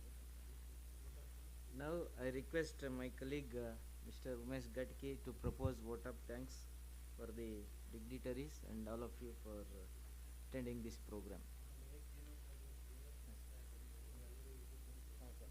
And before one small announcement, ಈಗ ಮೊನ್ನೆ ತಾನೇ ನಮ್ಮ ಅಕಾಡೆಮಿಯ ವತಿಯಿಂದ ಜೀವಮಾನ ಸಾಧನೆ ಪ್ರಶಸ್ತಿಯನ್ನು ಪಡೆದಂಥ ಡಾಕ್ಟರ್ ರಾಮಕೃಷ್ಣ ಸರ್ ಅಂತ ವಿಜ್ಞಾನಿ, ಅವರು former director, zoological survey of India, ಕಲ್ಕತ್ತಾದಲ್ಲಿ ಸಾಕಷ್ಟು ವರ್ಷಗಳು ಕೆಲಸ ಮಾಡಿದ್ದಾರೆ. ಅವರು ಕನ್ನಡದಲ್ಲಿ ತೇವ ಭೂಮಿಗಳು ಮತ್ತು ಸಾಂಪ್ರದಾಯಿಕ ಜ್ಞಾನ, ಸಾಂಸ್ಕೃತಿಕ ಪರಂಪರೆಯನ್ನು ಆಚರಿಸುವುದು ಬಗ್ಗೆ ಒಂದು ಆರ್ಟಿಕಲ್ ಬರೆದಿದ್ದಾರೆ. ಇದನ್ನು ಎಲ್ರಿಗೂ ನಾವು ಇಮೇಲ್ನಲ್ಲಿ ನಾವು ಕಳಿಸ್ಕೊಡ್ತೀವಿ. ಇದು ದಯವಿಟ್ಟು ತಾವೆಲ್ಲರೂ ಓದಿ ಅಂತ ಈ ಒಂದು ಸಂದರ್ಭದಲ್ಲಿ ನಾನು ಮನವಿ ಮಾಡ್ಕೊಳ್ತೀನಿ. ಶುಭೋದಯ ಎಲ್ಲರಿಗೂ. Very good morning to one and all.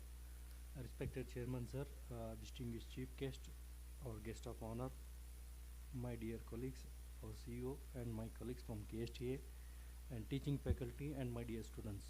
On behalf of Karnataka Science and Technology Academy, I consider it a great honor and privilege to propose vote of thanks for this inaugural program celebrating World Wetlands Day 2026 with the theme Wetlands and Traditional Knowledge, celebrating a cultural heritage.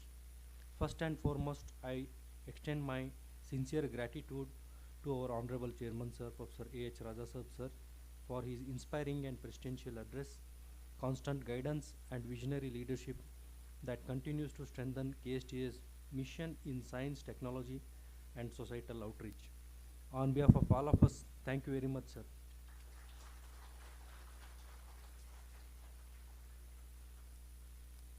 I also express our heartfelt thanks to our chief guest, Dr. Ramchandra Naik sir, Dean, College of Horticulture, GKVK Campus, Bengaluru, for graciously accepting our invitation and for his insightful address, highlighting the ecological, agricultural and cultural importance of wetlands. On behalf of all of us, thank you very much, sir.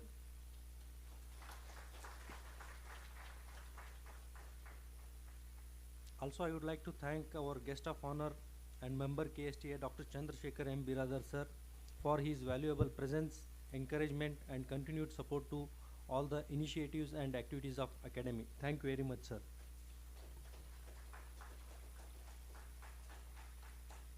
Our sincere appreciation goes to our CEO, Dr. Anand Das sir, for welcoming and gathering and providing a clear overview of this program and for his leadership in organizing this meaningful celebration. Thank you very much, sir. Also, I would like to thank and express our gratitude to all the dignitaries, resource persons, scientists, academicians, participants, and well-wishers who have joined us today and contributed to the success of this program, and also who have joined with us this program online through many social media platforms. My special thanks to all the officers of KSTA, Shri V.K. Srinivasu, Senior Scientific Officer, for efficiently anchoring this program as the Master of Ceremony, ensuring this smooth and timely conduct. Also Administrative Officer AO Shri Mahadeva Gowda sir and my dear colleagues in organizing this meaningful celebration day. Finally, I would like to thank each one of you present here for your time, cooperation and interest in wetlands conservation and traditional knowledge systems. With this, once again, I express my gratitude to all the colleges like Sheshadripuram, University of Horticultural Sciences and University of Agricultural Sciences, Reva University and Garden City University, teaching faculty as well as students. Thank you very much one and all.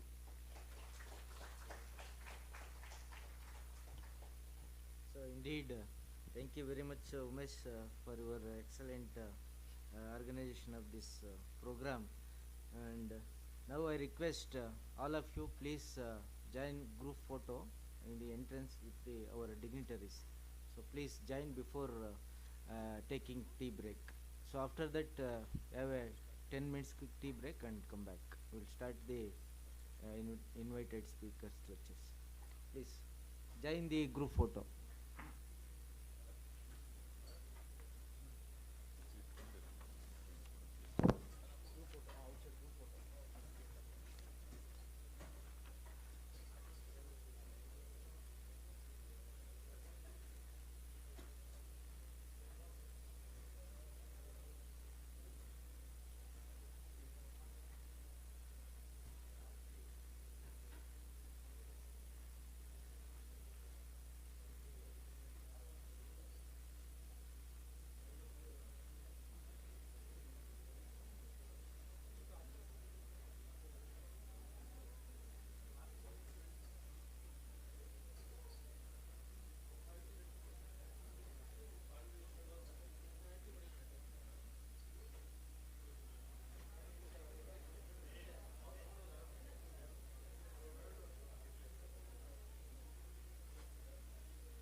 Very good afternoon.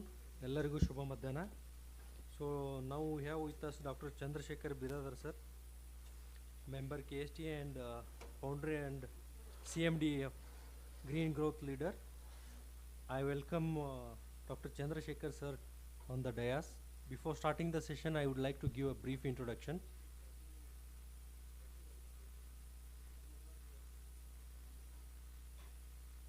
Sir, can you please? Yes. So Dr. Biradar sir is a distinguished scientist, founder and green growth leader with over 3 decades of experience in agro-ecosystem, research, development and outreach. His walk the talk work spans diverse landscapes across Asia, the Middle East, Eurasia, Africa and the Americas, emphasizing inclusive system approach, regenerative agro-ecosystems, restoration, digital augmentation, agroforestry, green energy and climate resilience.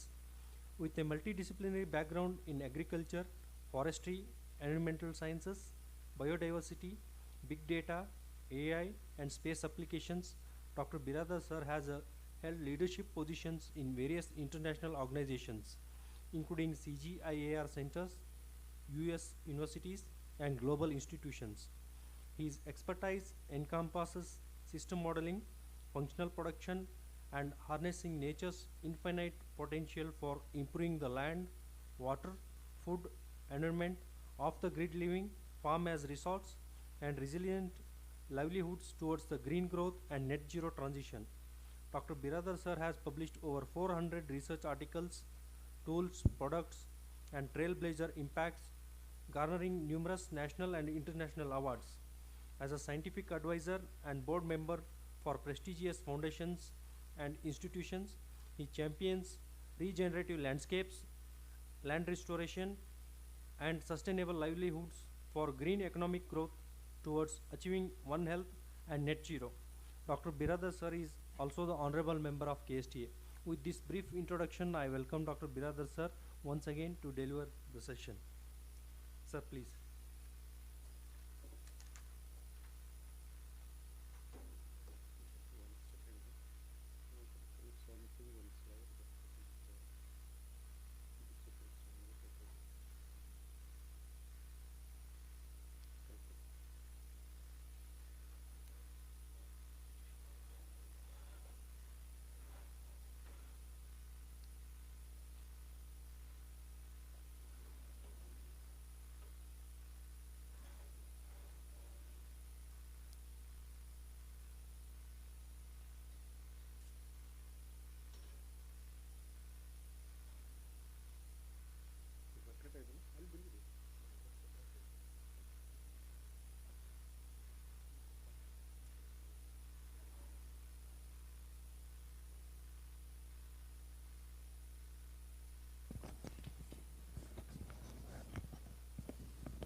So, I hope it's still a good morning or good afternoon, I guess now. Good afternoon. So, thanks again for the KSTA and all the colleges participated here. Continuing to the what we discussed this morning, and the chairman of the session, Dr. Professor Rajesh sir, and all the KSTA colleagues and faculties. There's something is there? Yeah, it will come, right? So today we're discussing about ridge to reef. You heard about a watershed, right? How that water flow when rain falls from ridge, it's divide between the two watersheds. Boundary condition of the watershed is called ridge, and reef means it is up to the oceans. Always called glacier to oceans and ridge to reef, and but we often forget the farm to forest. And this is the way I'm going to speak about this. We know that we're losing the wetlands, our water. Okay, so fine.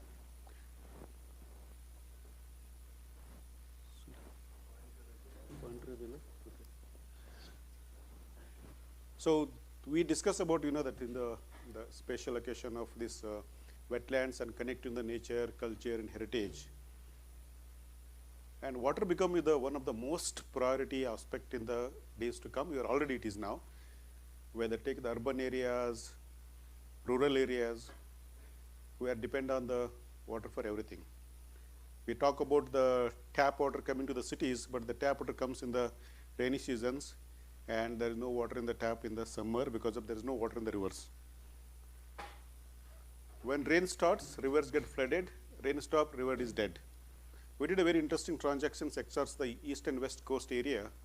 Went in the summer of May 2024, and again went into the 2025, just like last year. But it went to the June, in the summer, in the May, before onset of the monsoon, not a single drop of the water reaching the oceans went to the Krishna, Godavari. And we talk about all the big rivers, our lifeline here. But so unfortunate that once upon a time, they used to be the perennial rivers, always water reaching the oceans throughout the year. Right now, when in the month of the May, in the summer, not a single drop reaching the oceans in the summer. That is the situation of the river. But moment when rain starts in June, within a month, all the rivers are flooded. So this is the very critical for us to think about why we need to look into the farm. So I'll go through the entire journey here. Why farm became our water holding capacity, why the soil is become a sponge, how best you can restore this. This is the aspect talking about blue assets, we often forgotten, and a childhood, so that we are digging the well in our farm, and 8 feet we are not able to dig further because of the water, so much groundwater. In the same farm now, 2,000 feet there is no water. It's a very crisis we are facing, and next war is not about the money, GDP, tariff, it is a war of the water. There's no doubt in that. So in this framework, you can listen to a lot of the facts and figures, and we know that World Wetland is celebrating, and just inaugurated this one the moment. But we often, when it comes to the science, technology, innovations, we forget our living standards, lifestyle, and often the link to the culture and nature. So we have to bring it back. That's what this one. So why it is very important? As you morning you heard about that wetlands are the kidneys of the nature and the land and the earth systems, but they also biggest regulators of our water and climate and biodiversity and livelihood. Across the wetlands are degrading despite of protections effort.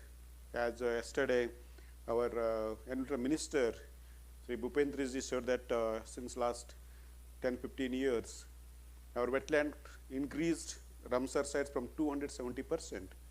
But that is true, it's increased, but are they really healthy? That's what you need to question as well. So key drivers is very clear. Our land use practices, agriculture, one of the biggest freshwater user. And I'll come back to the figures. Astonishing figures, you won't believe that, how much you are degrading. So we lost most of the riparian vegetations, and land became very fragmented and unsustainable crisis happening. This is very clear that India's water crisis is not due to the lack of the rainfall. You look into the total rainfall across the globe, within the country, it's not increased or decreased. But how much water we can hold in the land, that is fallen drastically. So as I said about the story of the Krishna, Godavari, Tunga, all that thing, because we connected the land and water relations is broken. So this is a very trigger for me, one of the most heartbreaking story in 2022 when I came to India at that time. So the biggest flood in the Pakistan, you know, how much, see that this is before that flood event happened in the 3rd May 2022, in August, look at that, entire area is flooded. All the deserts is full of the water. Why it's because happened? We lost the cloud burst, what you call it, the glacier melts, the floods, landslide, land abandonment, etc. happened there. But for all the reasons for this one, we lost the tree cover in the Himalayas. That's where such floods is a consequent drought also. Floods and drought like two faces of the coin. It can be avoided by bringing back to the lost soil sponge, making the more soil organic carbon, and more trees into that one, they can hold the more water and infiltrate. So this is where at that time there's a lot of investors come in. I was still working as a country director for Safari Craft. And I wrote a proposal, it's called Himalayan Environment for the Adaptive Resilience to the Treescapes and Social Capital. In short, it's HART. It's a 100 million project, and a lot of the people, they're sitting in the big rich people in US, they said that we support those things, but later lot of the political, geopolitical other things, so they couldn't even, they already have money, but because geopolitics they couldn't invest, that's still sitting there, but it's huge opportunity to bring it back. So wetlands, we often think that, oh, it's maybe sitting there some corner, some river estuaries, and some lowland areas, but they're not work in the isolations. Wetland health is determined by surroundings, what you call One Health. Health is One Health, you heard about the word One Health? It's not about the health of the only people, the human beings, health of everything around us. So the same thing goes with the wetlands. Once perennial streams have become a seasonal drains, as talking about the story of all our rivers and trees, once used to be the throughout the year, now it became only seasonal. When rain comes, our streams flow, rain stops, it's dead. That's because of our soils are degraded, soils are compact, and low infiltration, high runoff, and most of the water get polluted. Not as because of the high pesticide used in agriculture, not a single water bodies you can drink directly from the water, what used to there 10, 20, 30 years ago. So engineering solutions like building the dams, all things is not going to solve that one, but ecology.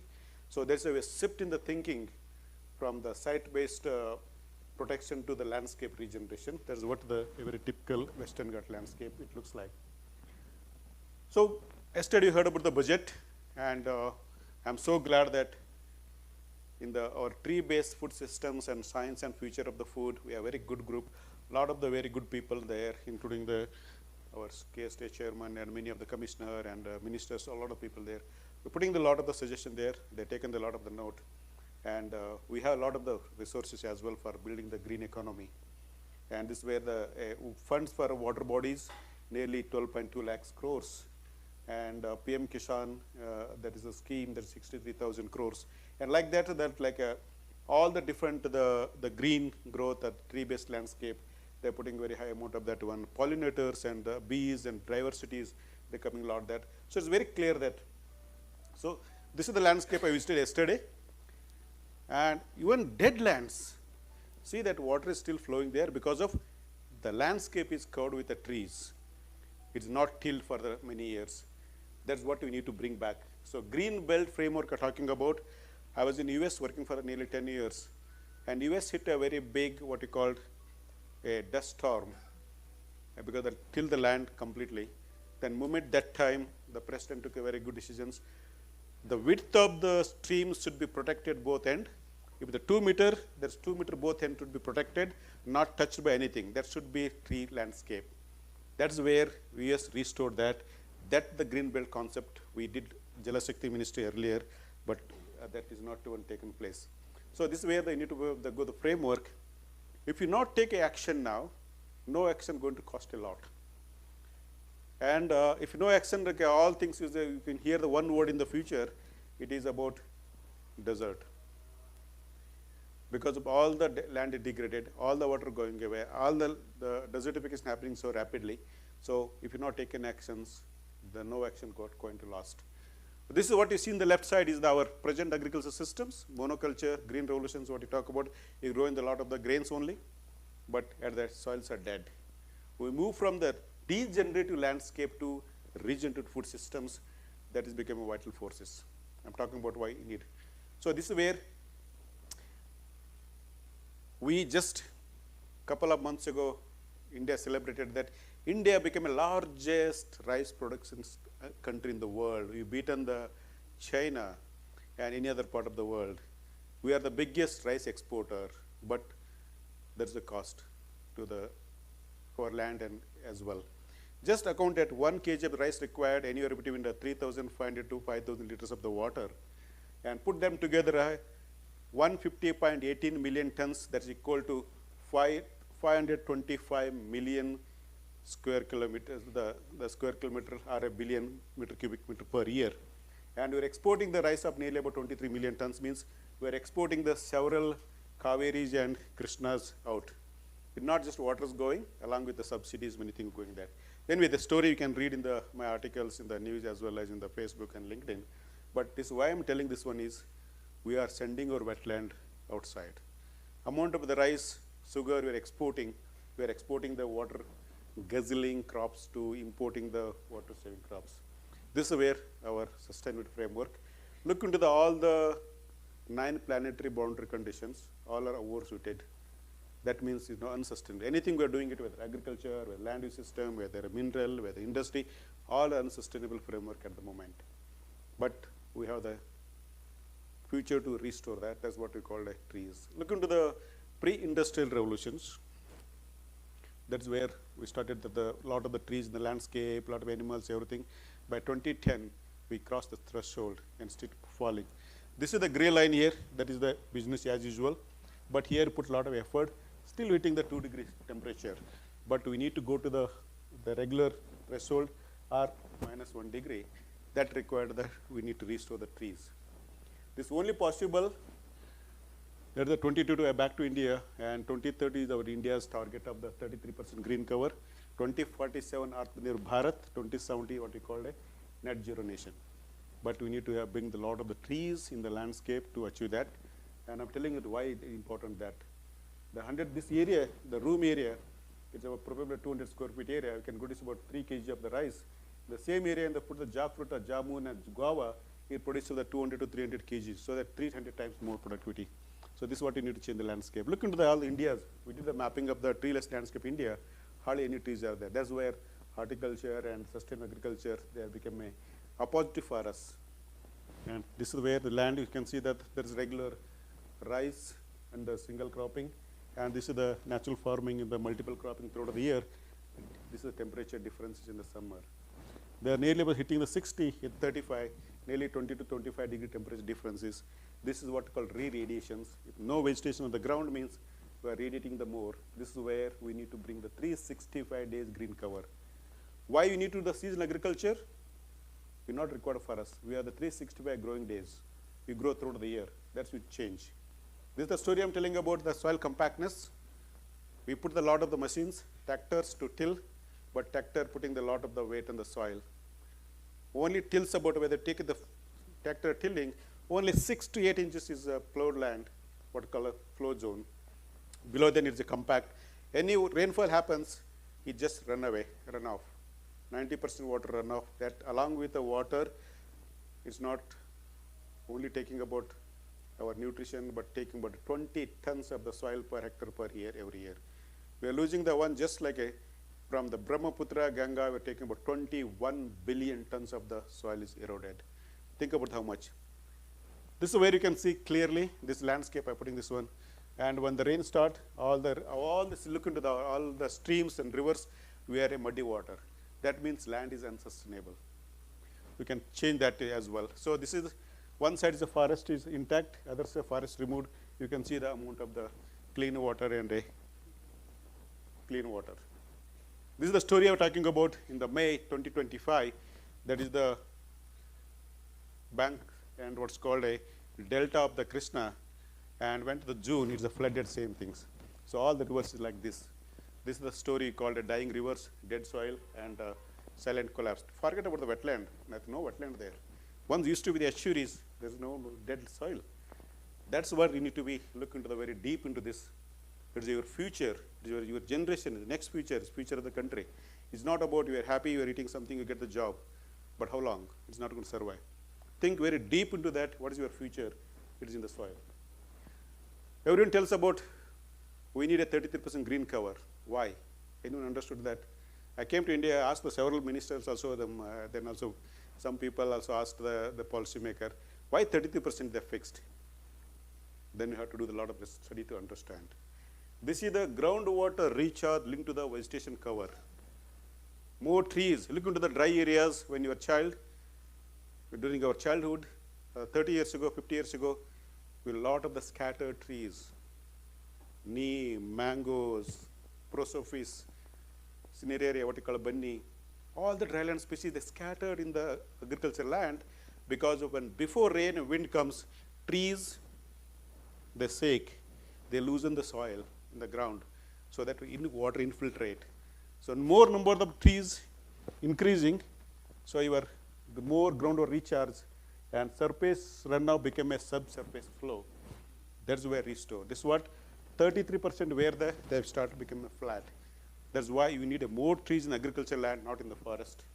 Forest you have to protect anyway, but you have to bring the more cover. A lot of evidence is there. Even industrial agriculture, monoculture, what you can do.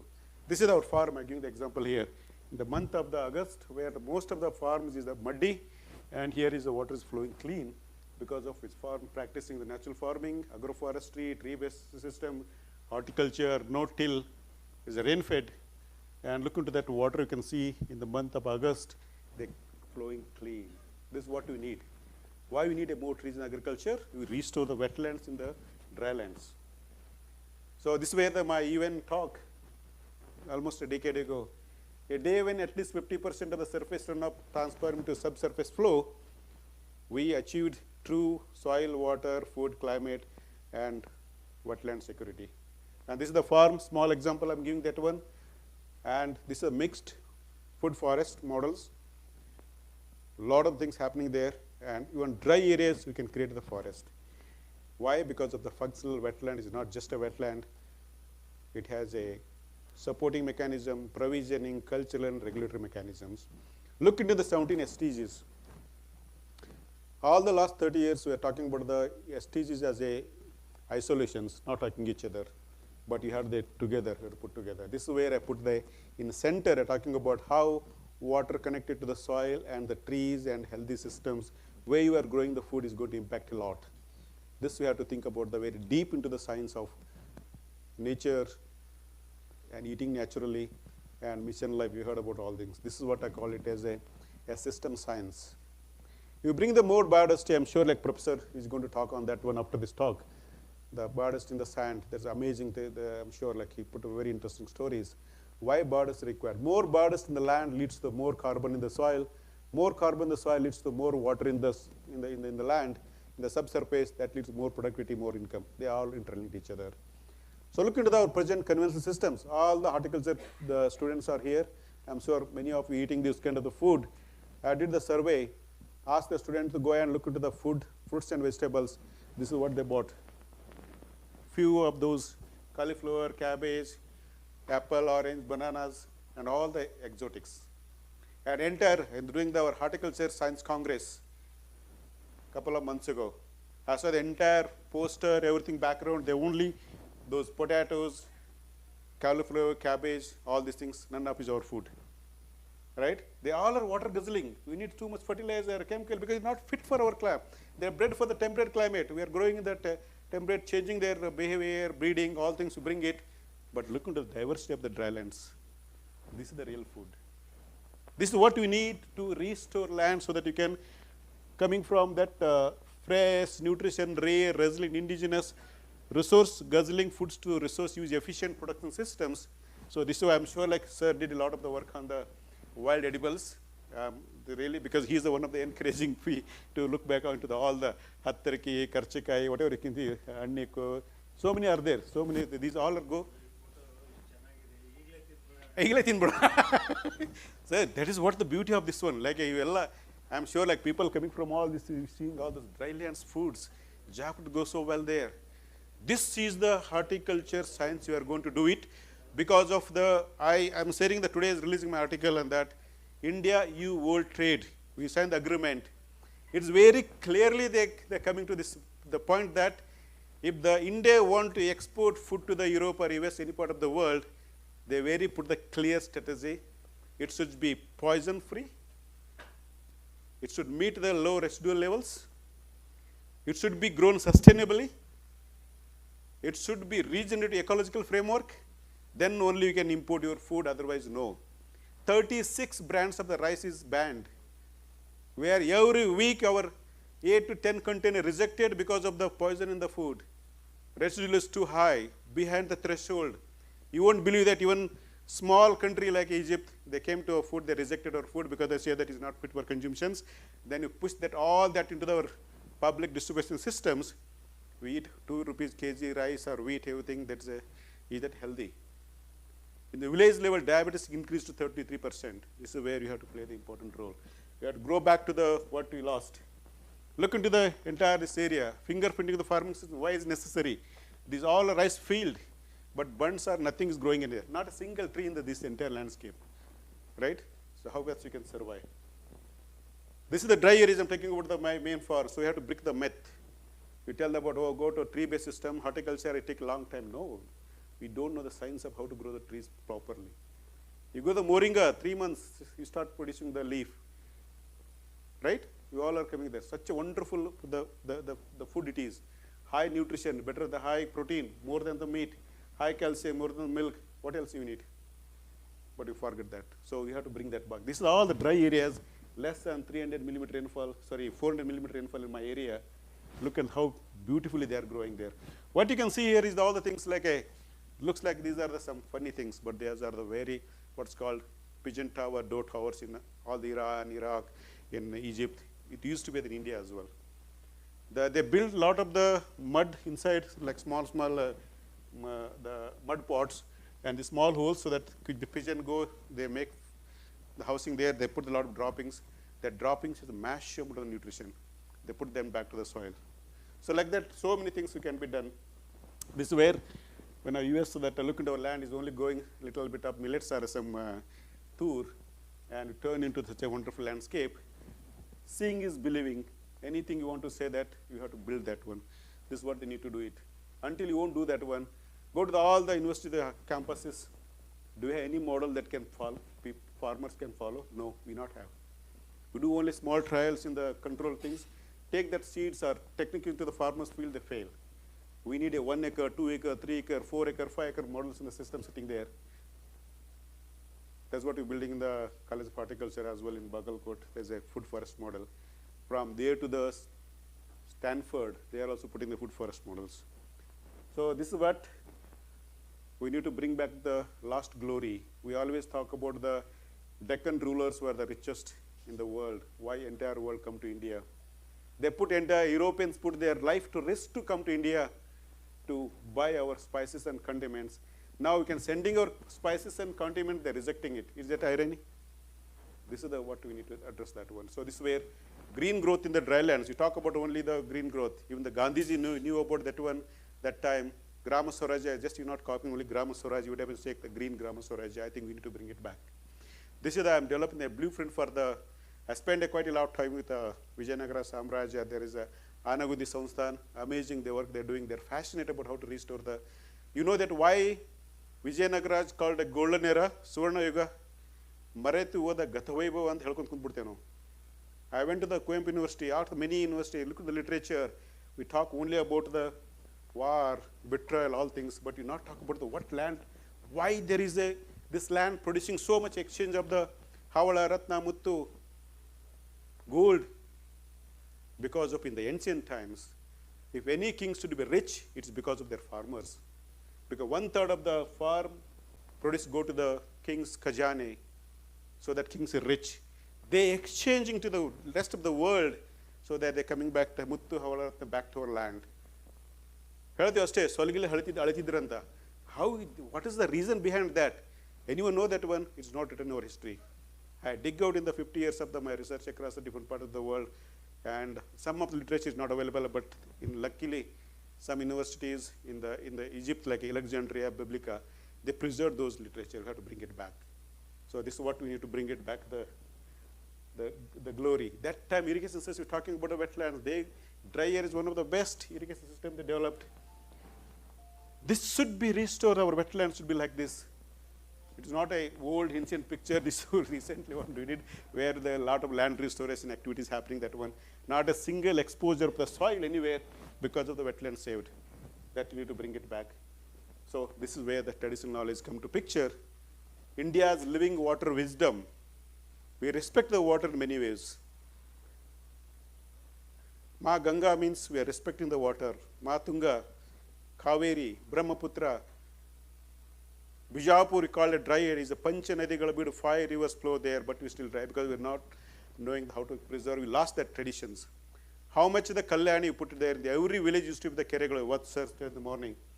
This is where you to bring the sacred. Every village should have the vana. ಹಳ್ಳಿಗೊಂದು ವನ ಬೇಕು, ಮನೆಯೆರಡು ಜೇನುಗೂಡು ಬೇಕು, ಹಳ್ಳಿಗೊಂದು ಏನು ಗೋಶಾಲೆ, whatever this system, we have to bring it back, that one. Community used to manage. We have to bring that community. ಕೆರೆಗಳನ್ನು ಮೊದಲು ಎಲ್ಲ ಊರಿನ ಜನ ನೋಡ್ಕೋತಿದ್ರು.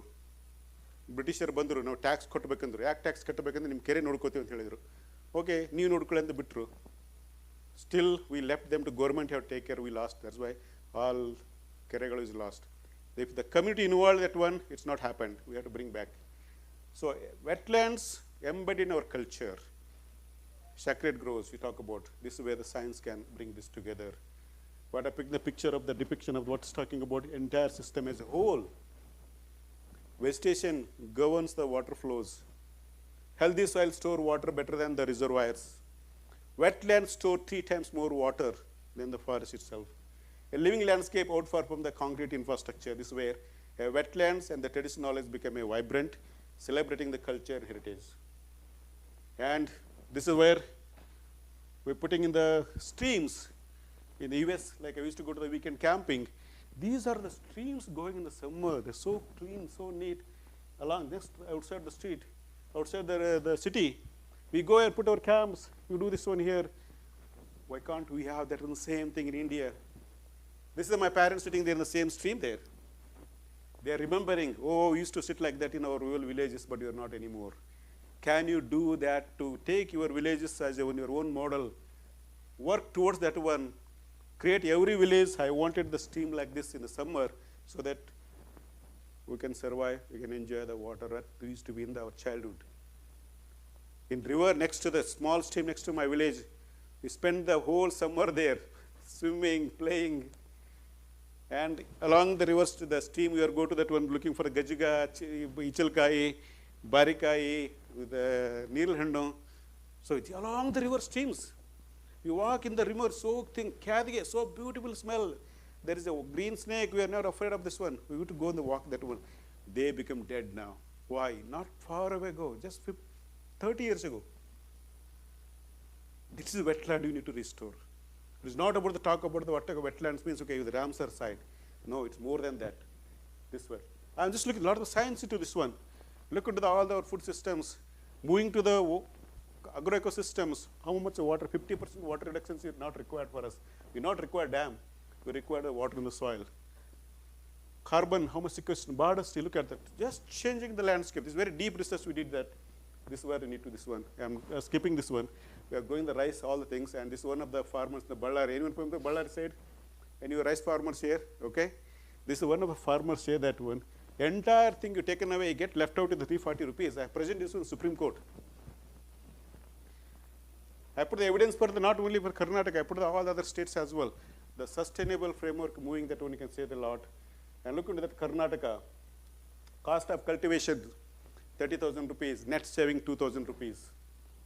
Same thing in Haryana, Punjab, but also I put the two. This is the industrial agriculture. This is the nature-based agriculture. Look at the change. This is what we need to restore our wetlands. Anyway, skipping that time, so in that 10 minutes I have. So this is where it land reform of the green water transitions that leads to the net zero transition, we need to do it. From a protection to regulatory mechanisms, from the government policy driven to the citizen responsibilities. We all, at the end of the day, we are the government. We blame the politicians. Who are the politicians? We are the politicians. We are the representative of the people. The way we think the politicians are there. We change the people. I vote for someone who can take care of my land. They will change. We bend because of getting something freebies or something the free. Obviously, we go with that, the framework.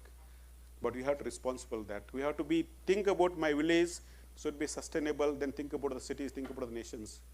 But the health of the nation is measured by two things. Health of its people, health of its soil. Both are connected. We call the soil stomach. This is where you need to bring treat wetlands as a nodes in the living landscape. However, joints are there to talk about. Integrate a ridge to reap hydrology. It's not hydrology only the bottom. It starts from the ridge. The farm, why I'm talking about the farm to forest means You hold more water in your soil, in the farm, on the farm water management. We don't need to require up the dam, irrigations, anything. I do the systems where without irrigations I can grow the crops throughout the year. I can make a plant survive without irrigations. Plant in the June, they survive. We talk about a lot of the wildlife human conflicts. We can restore that within no time. That's what ecology need to work on that. So we all think about the engineering. Anything comes that, okay, build the dam, build the reservoir, build the canals, build the river linking.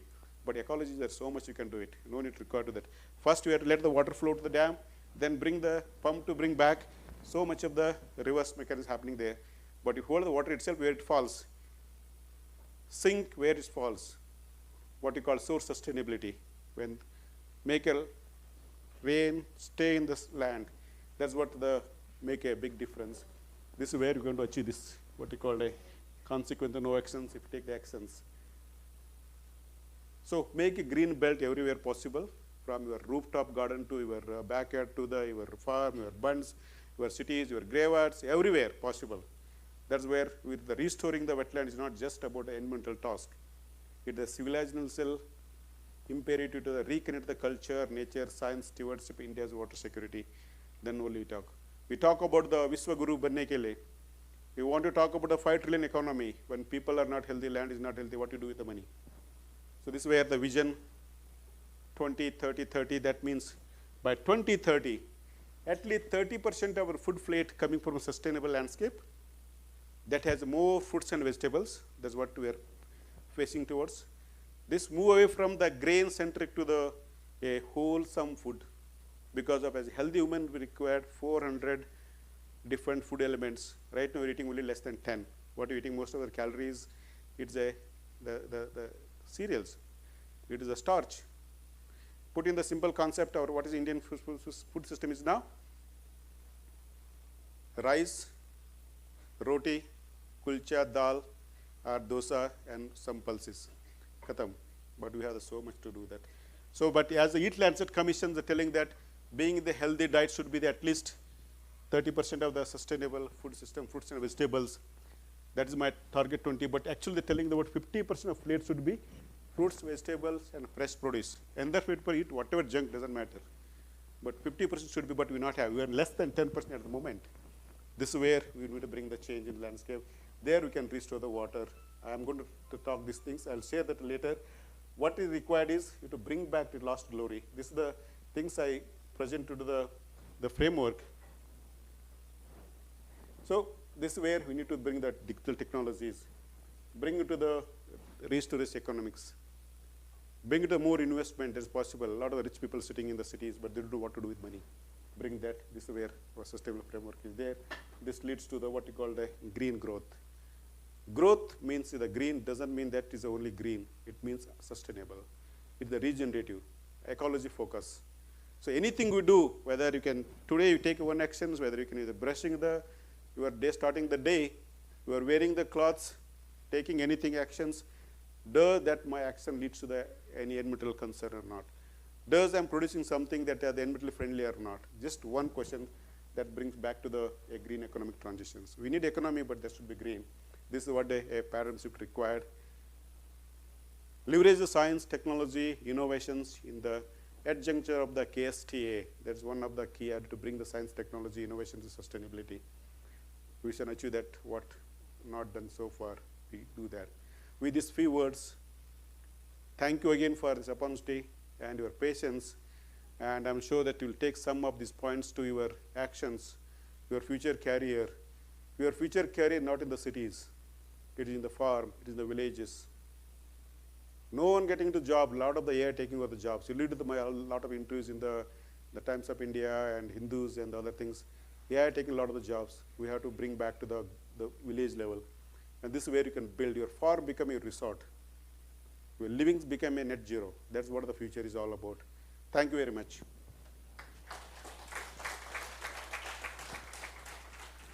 So I took 30 minutes. So any questions? Feel free. I would like to hear a lot from the Gen Z. These are the future. You can change the India, you can change the world.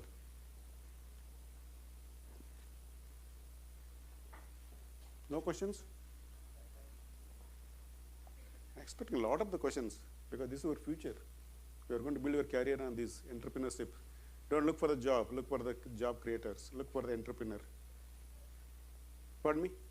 Yes, please.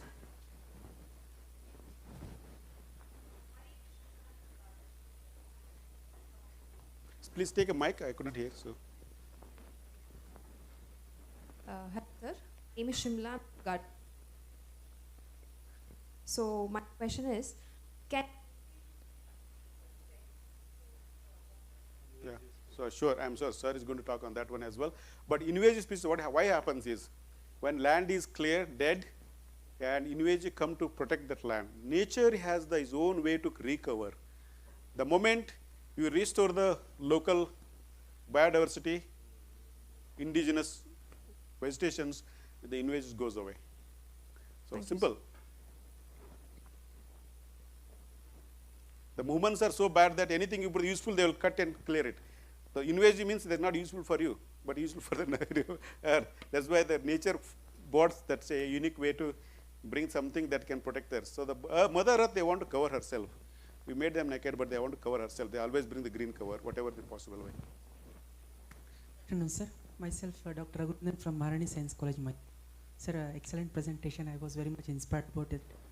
And my question is, like, from the common point of view, like, what is the role of students in conservation of wetlands to tropical conditions? Everywhere students can play vital. Student is not just student; they are the future, right? So that this is where we have to cultivate. We are doing the education among the schools. They have to growing what can grow in their room or even your balcony or the roof. That's to what they can change the landscape in the farmers level. They play the vital role every level. So if they think about that way, anything you do in this your career, the students and the post-student life and the job, think only one thing and keep in mind.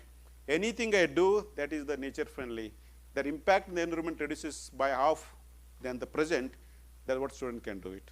It's possible. Yes, madam.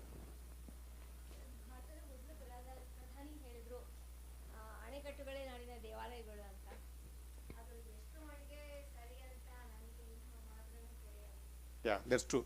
ಯಾಕೆ ಹೇಳ್ತೀನಿ ಅಂತಂದ್ರೆ, when we got independence, our land is completely degraded because of that time is only work on the extractive mechanisms, taking all things from, because of that's how the system was. Our land completely degraded. That's one. So that you need to meet our food demand, we need to have bring this monocropping system massive level because of the soils was not enough to be hold that. That's what the mechanism brought. But that time we never thought about that. What is our ancient system used to work that?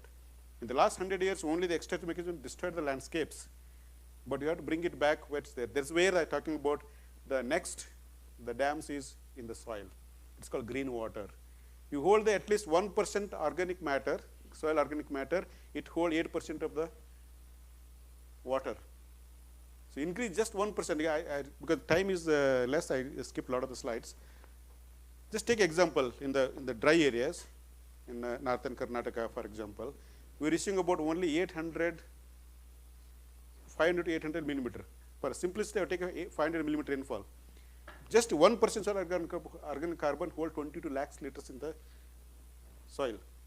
For growing the one dryland crops require 3 lakhs the water. That means enough water is there. We grow the land in Egypt and Jordan less than 100 millimeter rainfall, and they are the biggest exporter of the organic produces there. When came to India, my dad told that no, the dry areas, you're not growing anything. Arey Papa, we are going the 100 millimeter, we're talking about 500 is the dry areas. Now we lost the way to cultivate the land. So this way increase the green cover, mulching, natural practices, agroecology, we hold the more water in the soil. Even like a dryland crops talking about, like Hattriki, sir, growing outside.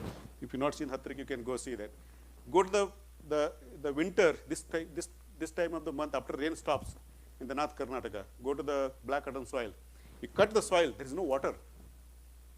Completely dry, but the plants are very healthy. We take a sorghum, jola tagori, kadli, kusibi, agasi, ella Hattriki, all the dryland crops growing without any water in the soil. Huruli, nodi. How much is a beautiful thing it is. Absorbs a lot of atmospheric water pushed into the soil. That's we lost that's where the science is required.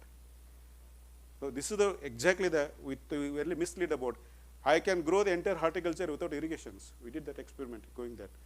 The way to hold the rainwater in the soil, that's one thing done it, we not require reservoir. Even all the US, Europe, they're decommissioning all the dams. Why? They realize that one is not. The water comes to dam, all the siltation sit into the dam, it became a sediment, and crop not getting the good soil. We get dead water from the dams, it's dead water. What we need the living water. When the water comes from the rain, it has just 78% oxygen, the nitrogen in the atmosphere. It's already biofertilized water with oxygenated. You hold that water, you're not required fertilizer. So a lot of big science is there in the behind, but dams are not required anyway. So I know, sir, time is limited, and if any questions is there, always you're most welcome to ask. Thanks again. Thank you very much. So I should have stopped this one. Yes, sir, next. Sir, thank you very much. A big round of applause to Dr. Chandrasekhar Biradar sir once again. Due to interest of time, we are taking questions offline. I mean, later during the lunch break, sir will be available with us. You can discuss with him. Now, I would like to welcome our chairman, sir, beloved Professor Raja Saab, sir, to come on the dais. Before starting his session, I would like to. Yes.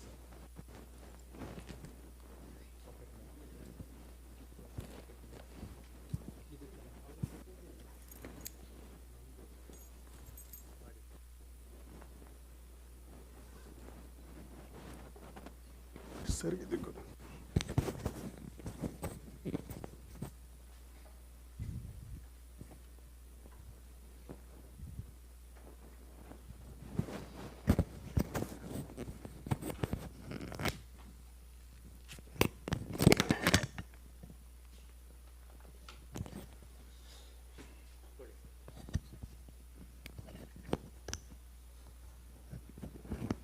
ಮತ್ತೇನು introduction ಬೇಡ time ಇಲ್ಲ ಬೇಡ ಸಾರಿ ಮತ್ತೆ ಅವರು ನನ್ನ ಬಗ್ಗೆ ಹೇಳೋದು ನಾನು ಅವ್ರ ಬಗ್ಗೆ ಹೇಳೋದು some traditions I don't believe in that. ನಾನು ಪ್ರೊಫೆಸರ್ ಅಷ್ಟೇ, that is the biggest qualification I think. ಅದು botany professor, nature professor. That is my introduction. I always teach, research, dream research, eat research, teach research, that's all. Okay, now I will not take more than 20 minutes. We should go for lunch by before 1:30 or 1:20, that is my aim. I don't want you to wait for a long time for the good lunch. The summary of my lecture is or would be biodiversity of the sand. People say sand ನಲ್ಲಿ ಏನಿದೆ ರೀ ಅಲ್ವಾ, ಅದು ಏನದು ಮಣ್ಣು. ನಾವು ಹೈಸ್ಕೂಲಲ್ಲಿ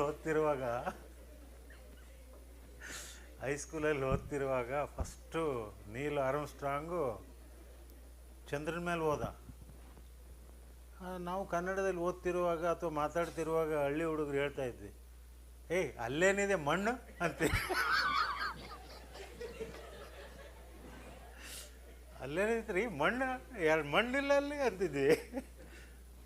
ಆ ಚಂದ್ರಕ್ಕೆ ಹೋಗಿ ಬಂದುವಾಗ ನನ್ನ ಕ್ಲಾಸ್ಮೇಟು ಅವನು ದೊಡ್ಡ ಓರೇಟ್ರ್, ಅವನು ಯಾವಾಗಲೂ ಫಸ್ಟ್ ಪ್ರೈಸ್ ಬರ್ತಾ ಇತ್ತು. ಅವನಿಗೆ ಚಂದ್ರನಲ್ಲಿ ಏನಿದೆ ಮಣ್ಣು ಅಂದ. ಮಣ್ಣಿಲ್ಲ ಕಡೆ ಅಲ್ಲಿ ಅಂದರೂ ಕೇಳೋಲ್ಲ, ಅಲ್ಲೇನೇ ಮಣ್ಣು ಅಂದ. ಸುಮ್ಮನೆ ತಮಾಷೆಗೆ ಹೇಳ್ತಾ ಇದ್ದೀನಿ.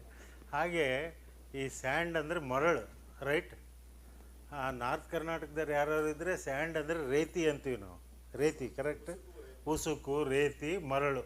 These are the 3 words in Kannada. Probably in your area it is ಮರಳು ಅಥವಾ and.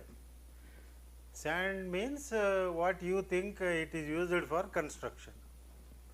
Now sand is hardly available. It is difficult to get the good sand. Sand is replaced by M sand, manufactured sand. What is manufactured sand? They break the rocks ಇರ್ತಾವಲ್ಲ ಬಂಡೆಗಳು, ಅದನ್ನು ಜಜ್ಜಿ ಹೊಡೆದು ಪುಡಿ ಮಾಡಿ ಅದನ್ನು ಸ್ಯಾಂಡ್ ಅಂತ ಕೊಡ್ತಾರೆ. ಅದು ರಿಯಲ್ ಸ್ಯಾಂಡ್ ಅಲ್ಲ, it is a manufactured sand. ಈಗ milk, manufactured milk, can you imagine? Milk and manufactured milk ಇಲ್ಲ. Milk is milk, sand is and.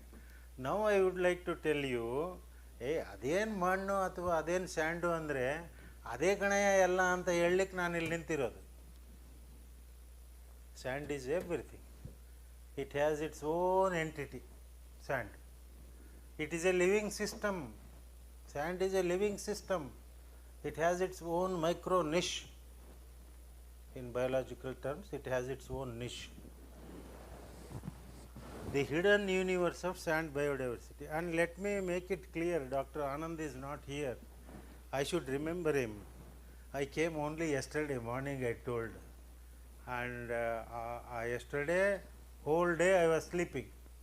Because I travelled for 3-4 days, tired. When I came back, I took food and slept daytime, slept night time also. And morning I got up. How to give lecture? This was the problem. Then I asked Dr. Anand, CEO of Science and Technology Academy. He is so kind, he came as an angel to me. He came as an angel to me and he said, sir, ನೀವೇನು worry ಮಾಡಬೇಡಿ, ನಾವು slides ತಯಾರು ಮಾಡಿರ್ತೀವಿ, ಆ slide basis ಮೇಲೆ ನೀವು lecture ಕೊಡಿ ಅಂತ. ವಂಡರ್ಫುಲ್. ಹಾಗಾದ್ರೆ ಒಂದು ಹೆಲ್ಪ್ ಮಾಡಿಯಪ್ಪ, ಸಂಡೇ, ಎಸ್ಟರ್ಡೇ ಸಂಡೇ, ಅಟ್ಲೀಸ್ಟ್ ಇವತ್ತು 8 ಗಂಟೆ ಒಳಗಡೆ ಒಂದು ಸ್ಲೈಡ್ ಕಳಿಸ್ರಿ, ನಾನು ಊಟ ಮಾಡಿ 9 ಗಂಟೆಯಿಂದ 10 ಗಂಟೆವರೆಗೂ ಸ್ಲೈಡ್ಸ್ ನೋಡಿಕೊಂಡು ಬೆಳಗ್ಗೆ ಎದ್ದು ಬಂದು ಲೆಕ್ಚರ್ ಕೊಡ್ತೀನಿ ಅಂದೆ. They sent the slides. Credit of preparing the slides go to doctor Anand, not to me. Not to me. Okay. ಹೇಗ್ರಿ ಇದು ಆಪ್ರೇಟ್ ಮಾಡೋದು? ಮೇಲೆ ಹೋಗ್ಬೇಕು, ಕೆಳಗೆ ಹೋಗ್ಬೇಕು? ಇದಾ? ಓಕೆ. ಇಲ್ಲಿ ಮಾಡಬೇಕಾ? ಈಗ ಮಾಡಬೇಕಾ? ಓಕೆ. ಇದಕ್ಕೆ ಫೇಸ್ ಮಾಡಬೇಕಾ? Okay. I think that hand is not of our Indian hand.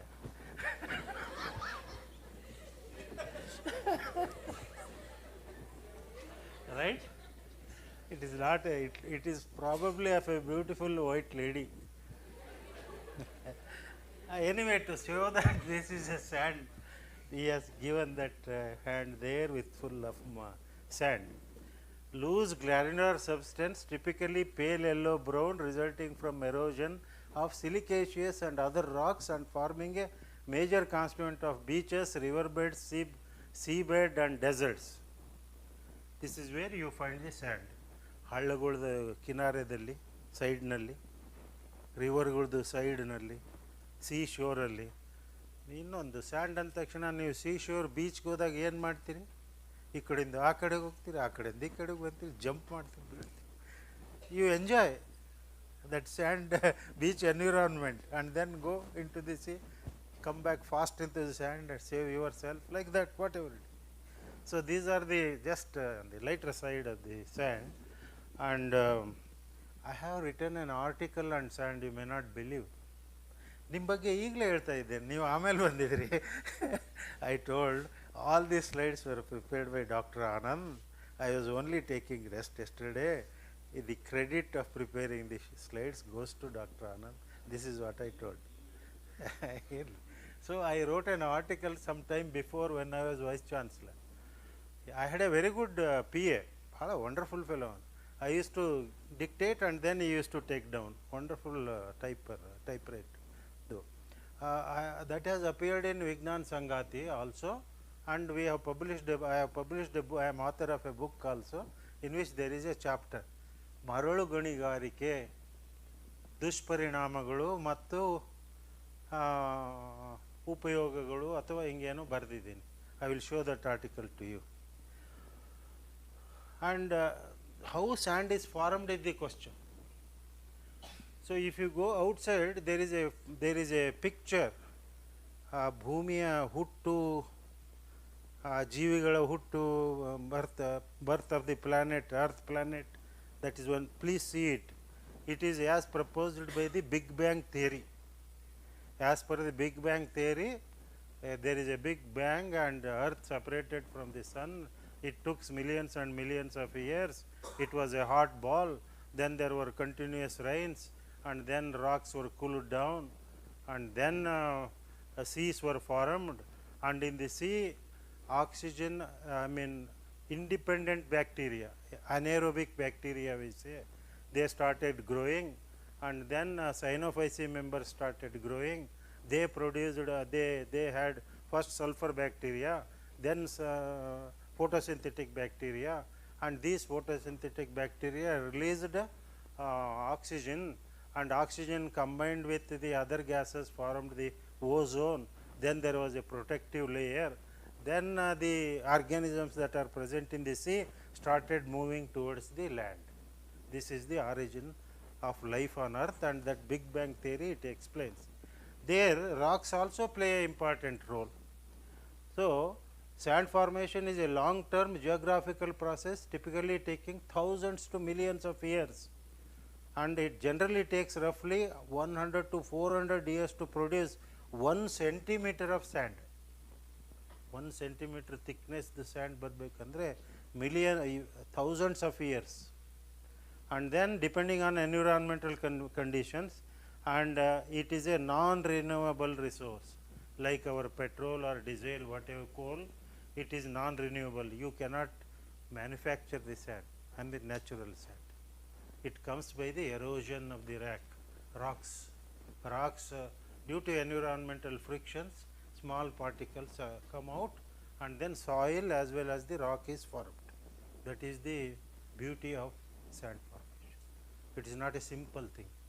Adenidu sand andre adu sand bhala valuable sand. Okay.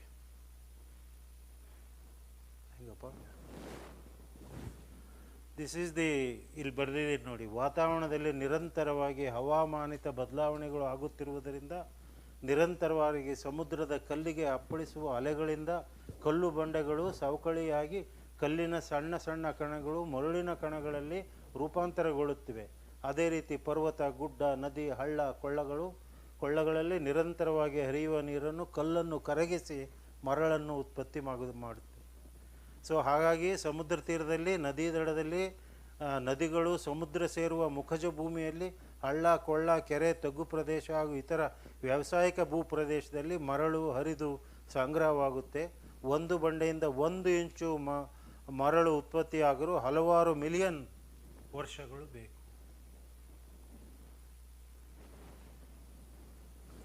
Here ಹಾಗಾದರೆ ಸ್ಯಾಂಡ್ ಅಂದರೆ ಹೇಗೆ?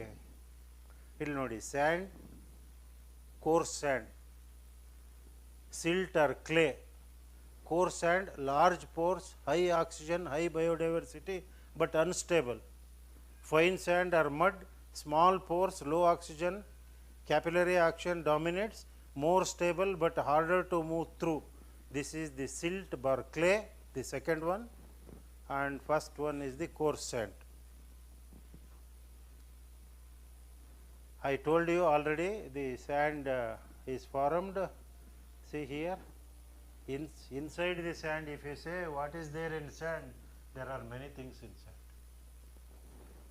You see there, sand ecosystems in sea, rivers and streams known as benthic or substrate habitats are crucial for supporting diverse life forms, providing habitats for macro invertebrates, fish and turtles. That is sand habitat.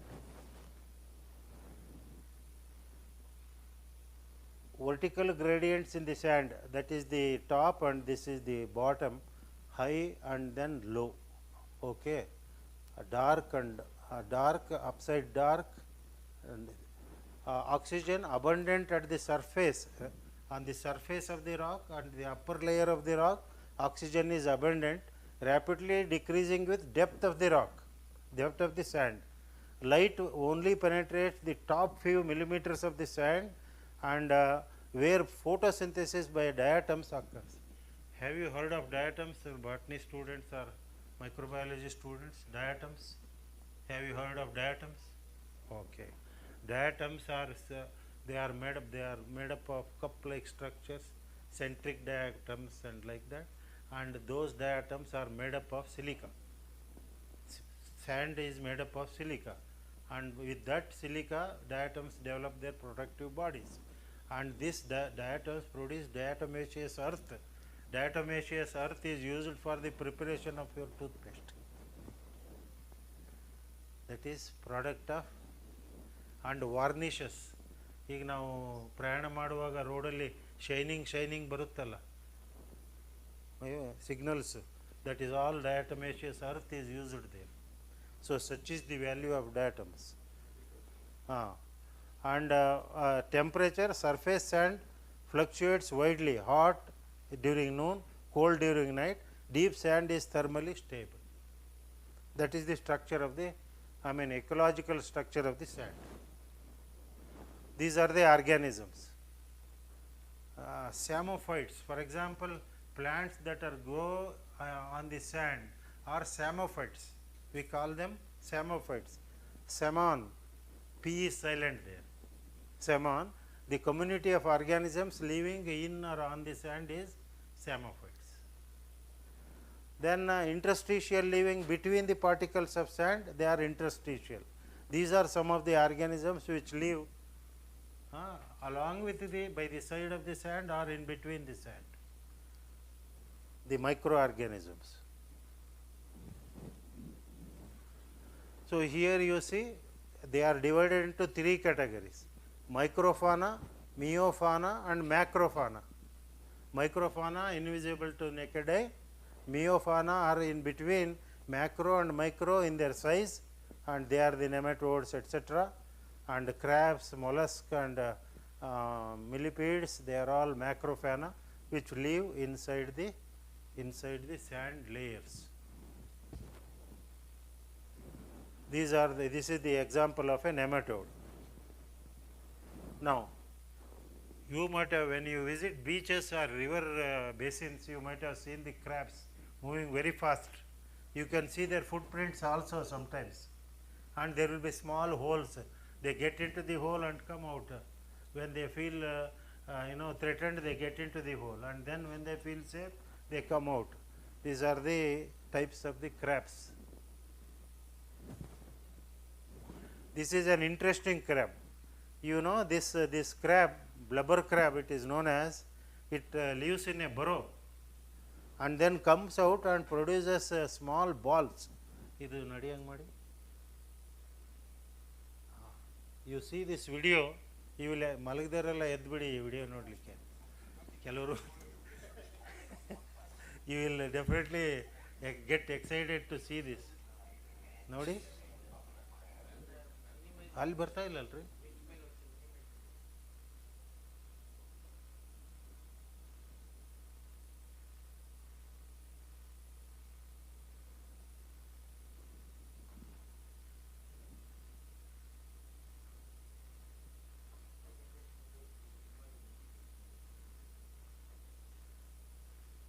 ಚೆನ್ನಾಗಿತ್ತು ಇದು video.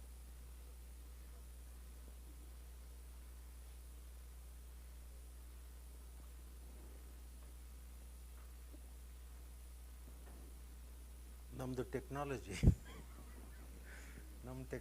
ಸರಿ ಇಲ್ಲ ಅನ್ನಂಗಾಯ್ತು. ನೋಡಿ try ಮಾಡಿ, ಇಲ್ಲದಿದ್ರೆ I will continue because time ಆಗಿ ಹೋಗಿದೆ ಅಲ್ಲ.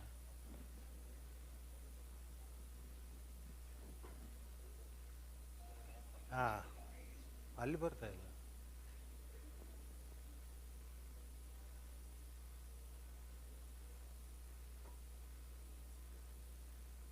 ಬರ್ತದ?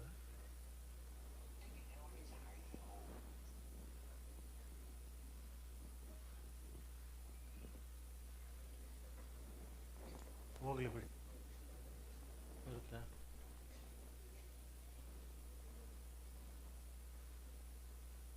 So is little Emma, and she's very good at it. These burrows will provide protection. David, on the other hand, is a total idiot.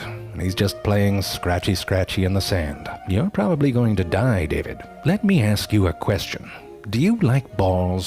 If your answer was yes, well then this is number one good time crab for you. Because sand bubbler crabs make balls. But this isn't some fraternity brother two-finger roll flicking a booger on the carpet. And they won't be fired out of a tiny cannon either. Instead, these sand bubbler crabs are eating the sand. If you have eaten sand before, you might be thinking, why the are you eating sand? It turns out Henry's mouth parts have evolved into a kind of tiny washing machine. The sand he picks up is mixed with water stored in his gill chambers, and tiny bits of organic matter come loose from the grains. Those are ingested and the sand is spit out. It's kind of like if when you were hungry your instinct was to eat the dirty dishes in a dishwasher to get whatever crap was stuck on them. That is how the sand bubbler crab do. But also, if you look closely, there are other tasty morsels living in the low-tide sand. We know this because scientists have used their sciences to look at them. Oh God! Like the ribbon worm Nemertea, who was kidnapped by aliens and looked at naked under a bright light. Or the larva of a peanut worm, which you know pops in your mouth a bit.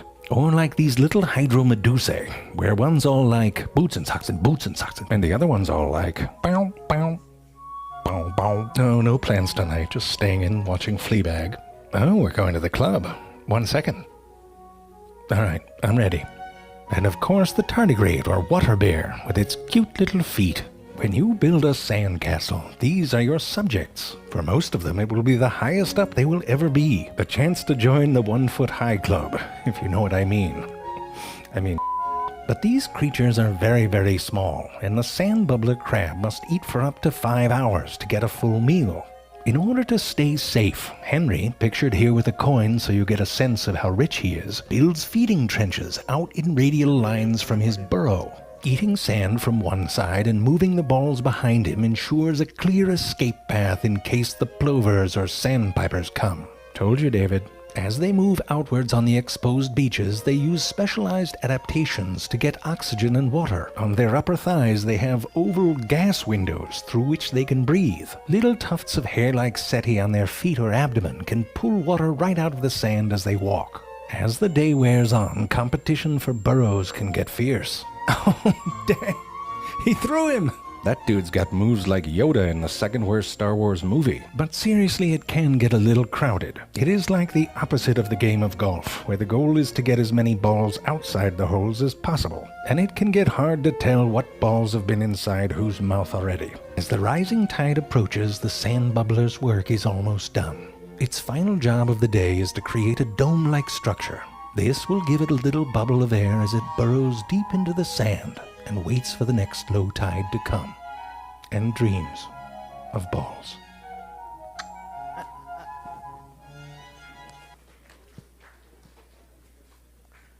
So, what is there in sand?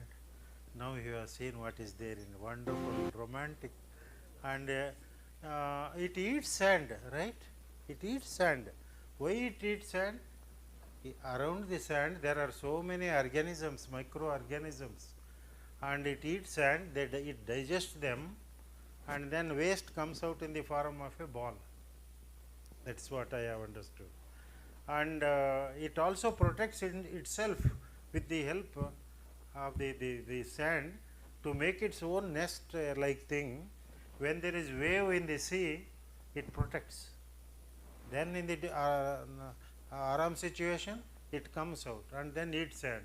In order to eat one meal, right, it has to eat sand for 5 hours. 5 hours. Now my question is, or thinking is, ಈ ಸ್ಲೈಡ್ಗಳು ಎಲ್ಲ ನೋಡಿ ಮಲಗಿಬಿಟ್ಟೆ. ಮಲಗಿದರೆ ರಾತ್ರಿಗೆ 2 ಗಂಟೆಗೆ ಎಚ್ಚರ ಅದೇ ಸ್ಲೈಡ್ಗಳು ಬರ್ತಾ ಇದ್ದಾವೆ. ಆಮೇಲೆ ನಮ್ಮ ಮಿಸ್ಸಸ್ ಬಂದರು, ಅವ್ರು ಇನ್ನೊಂದು ಕಡೆ ಮಲಗಿರ್ತಾರೆ. ಬಂದು ಯಾಕೆ ನಿದ್ದೆ ಬರ್ತಾ ಇಲ್ವಾ, ನಾಳೆ ಏನಾದರೂ ಫಂಕ್ಷನ್ ಇದೆಯಾ ನಿಮ್ಮ? She was asking, may be you have tomorrow some function, that's why you are not sleep. ಇಲ್ಲ ಒಂದು ಸುಳ್ಳು ಹೇಳಿದೆ, ಬಾಯಾರಿಕೆ ಆಗಿಬಿಟ್ಟಿತ್ತು ಅದಕ್ಕೆ ಎದ್ದೆ ಅಂತ. Understood? This is adaptation a sort of. Why I got up is, ಯೋಚನೆ ಮಾಡ್ತಾ ಇದ್ದೆ, ಈ ಪ್ರಪಂಚದಲ್ಲಿ ಯಾವುದು ಫುಡ್ ಅಲ್ಲ ಹೇಳಿ? ನೀವು ಹೇಳಿದ್ದು ನಮ್ಮ ಫುಡ್ ಬಗ್ಗೆ ನೀವು ಮಾತಾಡಿದ್ರಿ, ಓಕೆ. ಈ ಪ್ರಪಂಚದಲ್ಲಿ everything is food. including this glass or table, that plant, dust or even fecal matter is food for one organism or the other. That is the biological system that is operating, food chain that is operating in this nature. ಈಗ ಅಘನಾಶಿನಿಗೂ ಸಮುದ್ರದಲ್ಲಿರೋ ಮೀನಿಗೂ ಏನು ಸಂಬಂಧ ಅಂತ ಹೇಳಿದ್ನಲ್ಲ, ಹಾಗೆಯೇ ಪ್ರಪಂಚದಲ್ಲಿರೋ ಯಾವುದೇ ವಸ್ತು ಇರಲಿ, ಅದನ್ನು some organism will eat. It is food for some. That's why we have to protect nature. This is the message. This came to my mind in the night. ಓ, ಹೀಗಿದೆಯಲ್ಲ ನಮ್ಮ ನೇಚರ್ ಅಂತ ಹೇಳ್ಬಿಟ್ಟು. That's why I got up. And then fresh water mussels, they are fresh. ಕಪ್ಪೆ ಚಿಪ್ ಅಂತಿರಲ್ಲ, ಅದು ಸ್ಯಾಂಡಲ್ ನೀವು ನೋಡ್ತೀರ. ದೆನ್ ಸ್ಕಾರ್ಪಿಯನ್ ಸ್ಯಾಂಡಲ್ ಇರುತ್ತೆ. ಎಸ್ಪೆಷಲಿ ನೀವು ಹೊಸ ಮನೆ ಕಟ್ಟುವಾಗ ನಿಮಗೆ ಚೇಳುಗಳು ಕಾಣ್ತವೆ, ಸ್ಕಾರ್ಪಿಯನ್ಸ್ ಕಾಣ್ತವೆ ಹೊಸ ಮನೆ ಕಟ್ಟುವಾಗ. ಅವು ಬರ್ತಾ ಇರ್ತವೆ ಮನೆ ಒಳಗಡೆ. ಆ ಛತ್ತು ಹಾಕಿರ್ತೀರಲ್ಲ, ರೂಫ್ ಹಾಕಿರ್ತೀರಲ್ಲ, ಅವನು ಹಿಂಗೆ ತೆಗಿತಾನಲ್ಲ ಬಂದು ಸಪೋರ್ಟಿಗೆ, ಆವಾಗ ಅಲ್ಲಿ ಸ್ಕಾರ್ಪಿಯನ್ಸ್ ಇರುತ್ತೆ. Then I use to ask him, ಇದು ಹೇಗೆ ಬಂತು ಇಲ್ಲಿ ಸ್ಕಾರ್ಪಿಯನ್ನು ಅಂತ. ಇಲ್ಲ ಸರ್, ಅದು ಸ್ಯಾಂಡು ಮತ್ತು ಅವರು ಇದನ್ನು ಸಗಣಿ ಅಂತೀವಲ್ಲ, ಸಗಣಿಗೆ ಏನಂತಾರೆ ಇಂಗ್ಲೀಷ್ನಲ್ಲಿ, ಡಂಗು ಅದನ್ನೆಲ್ಲ ಮಿಕ್ಸ್ ಮಾಡಿರ್ತಾರಲ್ಲಿ ಸರ್. ಈಗ ಇದು ಡಂಗ್ ಮತ್ತು ಸ್ಯಾಂಡ್ನಿಂದ ಬಂದಿರುತ್ತೆ ಅಂತ. ಪ್ಲಾಸ್ಟರ್ ಮಾಡುವಾಗ ನಾವು ಸ್ಯಾಂಡ್ ಹಾಕಿರ್ತೀವಲ್ಲ, ಅದು ಅಂದರೆ ಛತ್ತು ಹಾಕುವಾಗ ಆ ಸ್ಯಾಂಡಲ್ಲಿ ಸ್ಕಾರ್ಪಿಯನ್ ಎಗ್ಸ್ ಇರುತ್ತೆ. ಎಗ್ ಇರಲ್ಲ, ಸ್ಮಾಲ್ ಮರಿಗಳು ಇರುತ್ತೆ, ಅವು ನೋಡಿ. ಇದು ಸ್ಕಾರ್ಪಿಯನ್, ಇದು scorpion with her children, daughters. Scorpions eggs ಹಾಕೋದಿಲ್ಲ, ಮರಿಗಳು ಹಾಕ್ತವೆ ನಮ್ಮಂಗೇನೆ. ಓಕೆನೆ. ಬಟ್ ಒಂದಿದೆ, ಈ ತಾಯಿ ಇದೆಯಲ್ಲ, ಸ್ಕಾರ್ಪಿಯನ್ ತಾಯಿ ಇಷ್ಟು ತ್ಯಾಗ ಮಾಡ್ತಾಳಕಿ. ಆ ಮರಿಗಳೆಲ್ಲ ಅದ್ರದ್ದು ಬ್ಯಾಕ್ ಮೇಲೆ ಇರ್ತಾವಲ್ಲ, they started eating the back of mother. ನೀವು ಓದಿ scorpion life story. They start after they hatch, they eat the back of the mother to grow, and they grow, mother will die. ಇನ್ನೆಂಥ example ಬೇಕು mother ಅನ್ನೋದು ಕೇಳಿ. Mother ಅಂದ್ರೆ ಇನ್ನೇನು ಇದು. So ನಮ್ಮದು ಹ್ಯೂಮನ್ ಬೀಯಿಂಗ್ಸ್ನಲ್ಲಿ ಅಷ್ಟೇ ನಾವು ತ್ಯಾಗ ಮಾಡ್ತೀವಿ ಅಂತಿಲ್ಲ. There are hundreds of examples like this in the biological diversity. You will see that. That is scorpion, and then scorpion with what? Small scorpion. Similarly, kappe chippu, different kinds of kappe chippu, fresh water nal sigtade. Then this crocodile, although it lives in river and other, but it lays the eggs only in the shore or river bed. It comes to the river bed and then lays the egg there, and then get back to the river or kere, whatever it may be. Then these eggs hatch agid egg, again the small crocodiles, the children crocodiles, they get back to the water. If there is no sand, how the crocodile will reproduce, continue its life cycle? It needs sand to lay the eggs. Scorpion also, it needs sand. Freshwater mussel also, kappe chippu, it needs sand. That's why I have given these pictures to you. So these, the arthropods, there are many arthropods, hepacticoid copods. This is one very microscopic. It is both there in fresh water, mainly in fresh water, sometimes in tiny crustaceans. They look like armed beetles or shrimp. Locomotion, they shuttle over grains rather than swimming. Grains means sand grains. Significance, the primary food source for juvenile commercial fish. This is the food of fish, juvenile fish, which lives around the sand.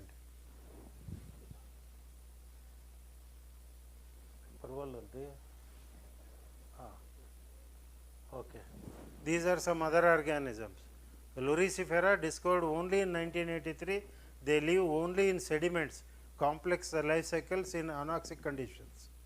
Similarly, Gnatostomylida, jaw worms, they are specialized to graze on bacteria and fungi on sand grains using hardened jaws. They graze on the sands. I skipped this slide. This is the ecosystem. So, the fungi, protozoa, bacteria, macrophytobenthos, macrophytes, and then nematodes, all these, finally fishes eat them like this. There is a food chain, and we eat fish, of course.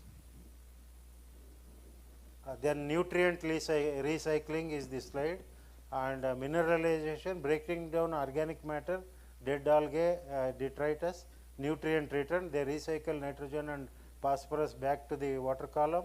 Then impact, without this, beaches would become black, anoxic, smelling of rotten eggs. If these microflora are not there, your beaches, the sand ecosystem gets destroyed, and they smell bad. Why them? They cannot swim away from pollution. They are resident sentinels. Nematode copy ratio, a classical ecological tool. High nematodes, low copods, that means polluted. It is a stressed environment. Balanced ratio is the healthy environment. So, then sand mining. This sand mining is taking place now. Most of the sand mining done by the business people, they are connected to the politicians.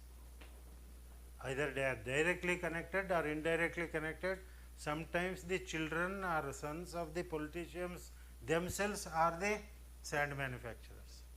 They supply sand. That is the connection, politics and sand mining. And the demand for construction grade sand is growing at a tremendous rate, and the world is expected to run out of this sand by 2050 if this goes in this. So, construction grade sand can be found in aquatic environments such as rivers, and is a provisioning ecosystem there. River ಮತ್ತೆ ಹಳ್ಳದಿಂದ ಏನು and ತೆಗಿತಾರಲ್ಲ, that is good for construction, whereas the sand from the sea, beach nalliro sand is not good for construction. So, there is the demand for the sand along the river side, and if you remove sand, it is detrimental to the rivers themselves. Flooding will occur, so many negative things will happen.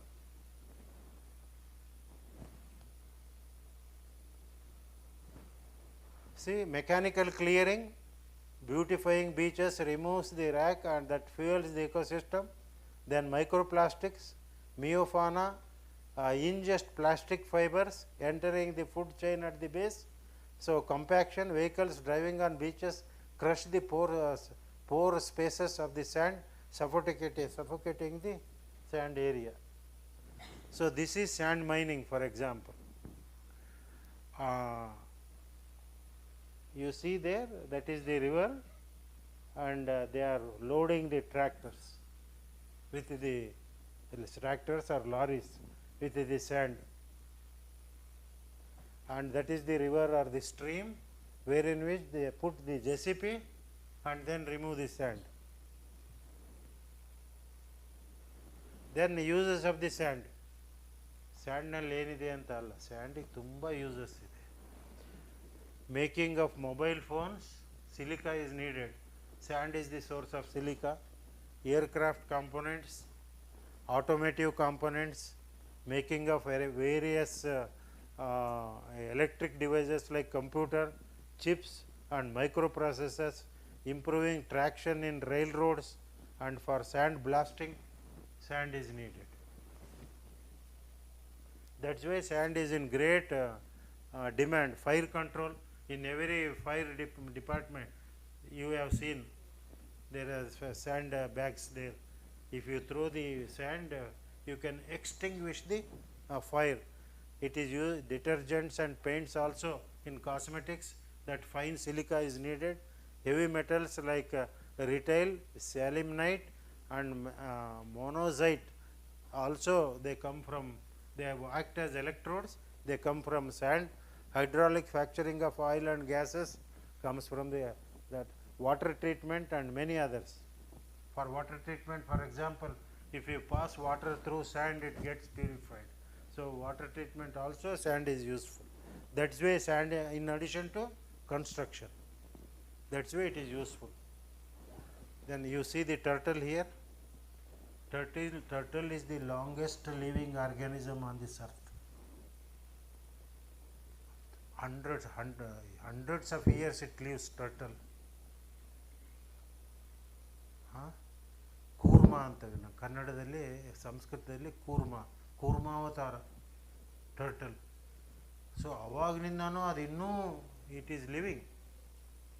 ಅಂದರೆ same organism living ಅಂತ ಇಲ್ಲ, it is long living organism in this earth is turtle.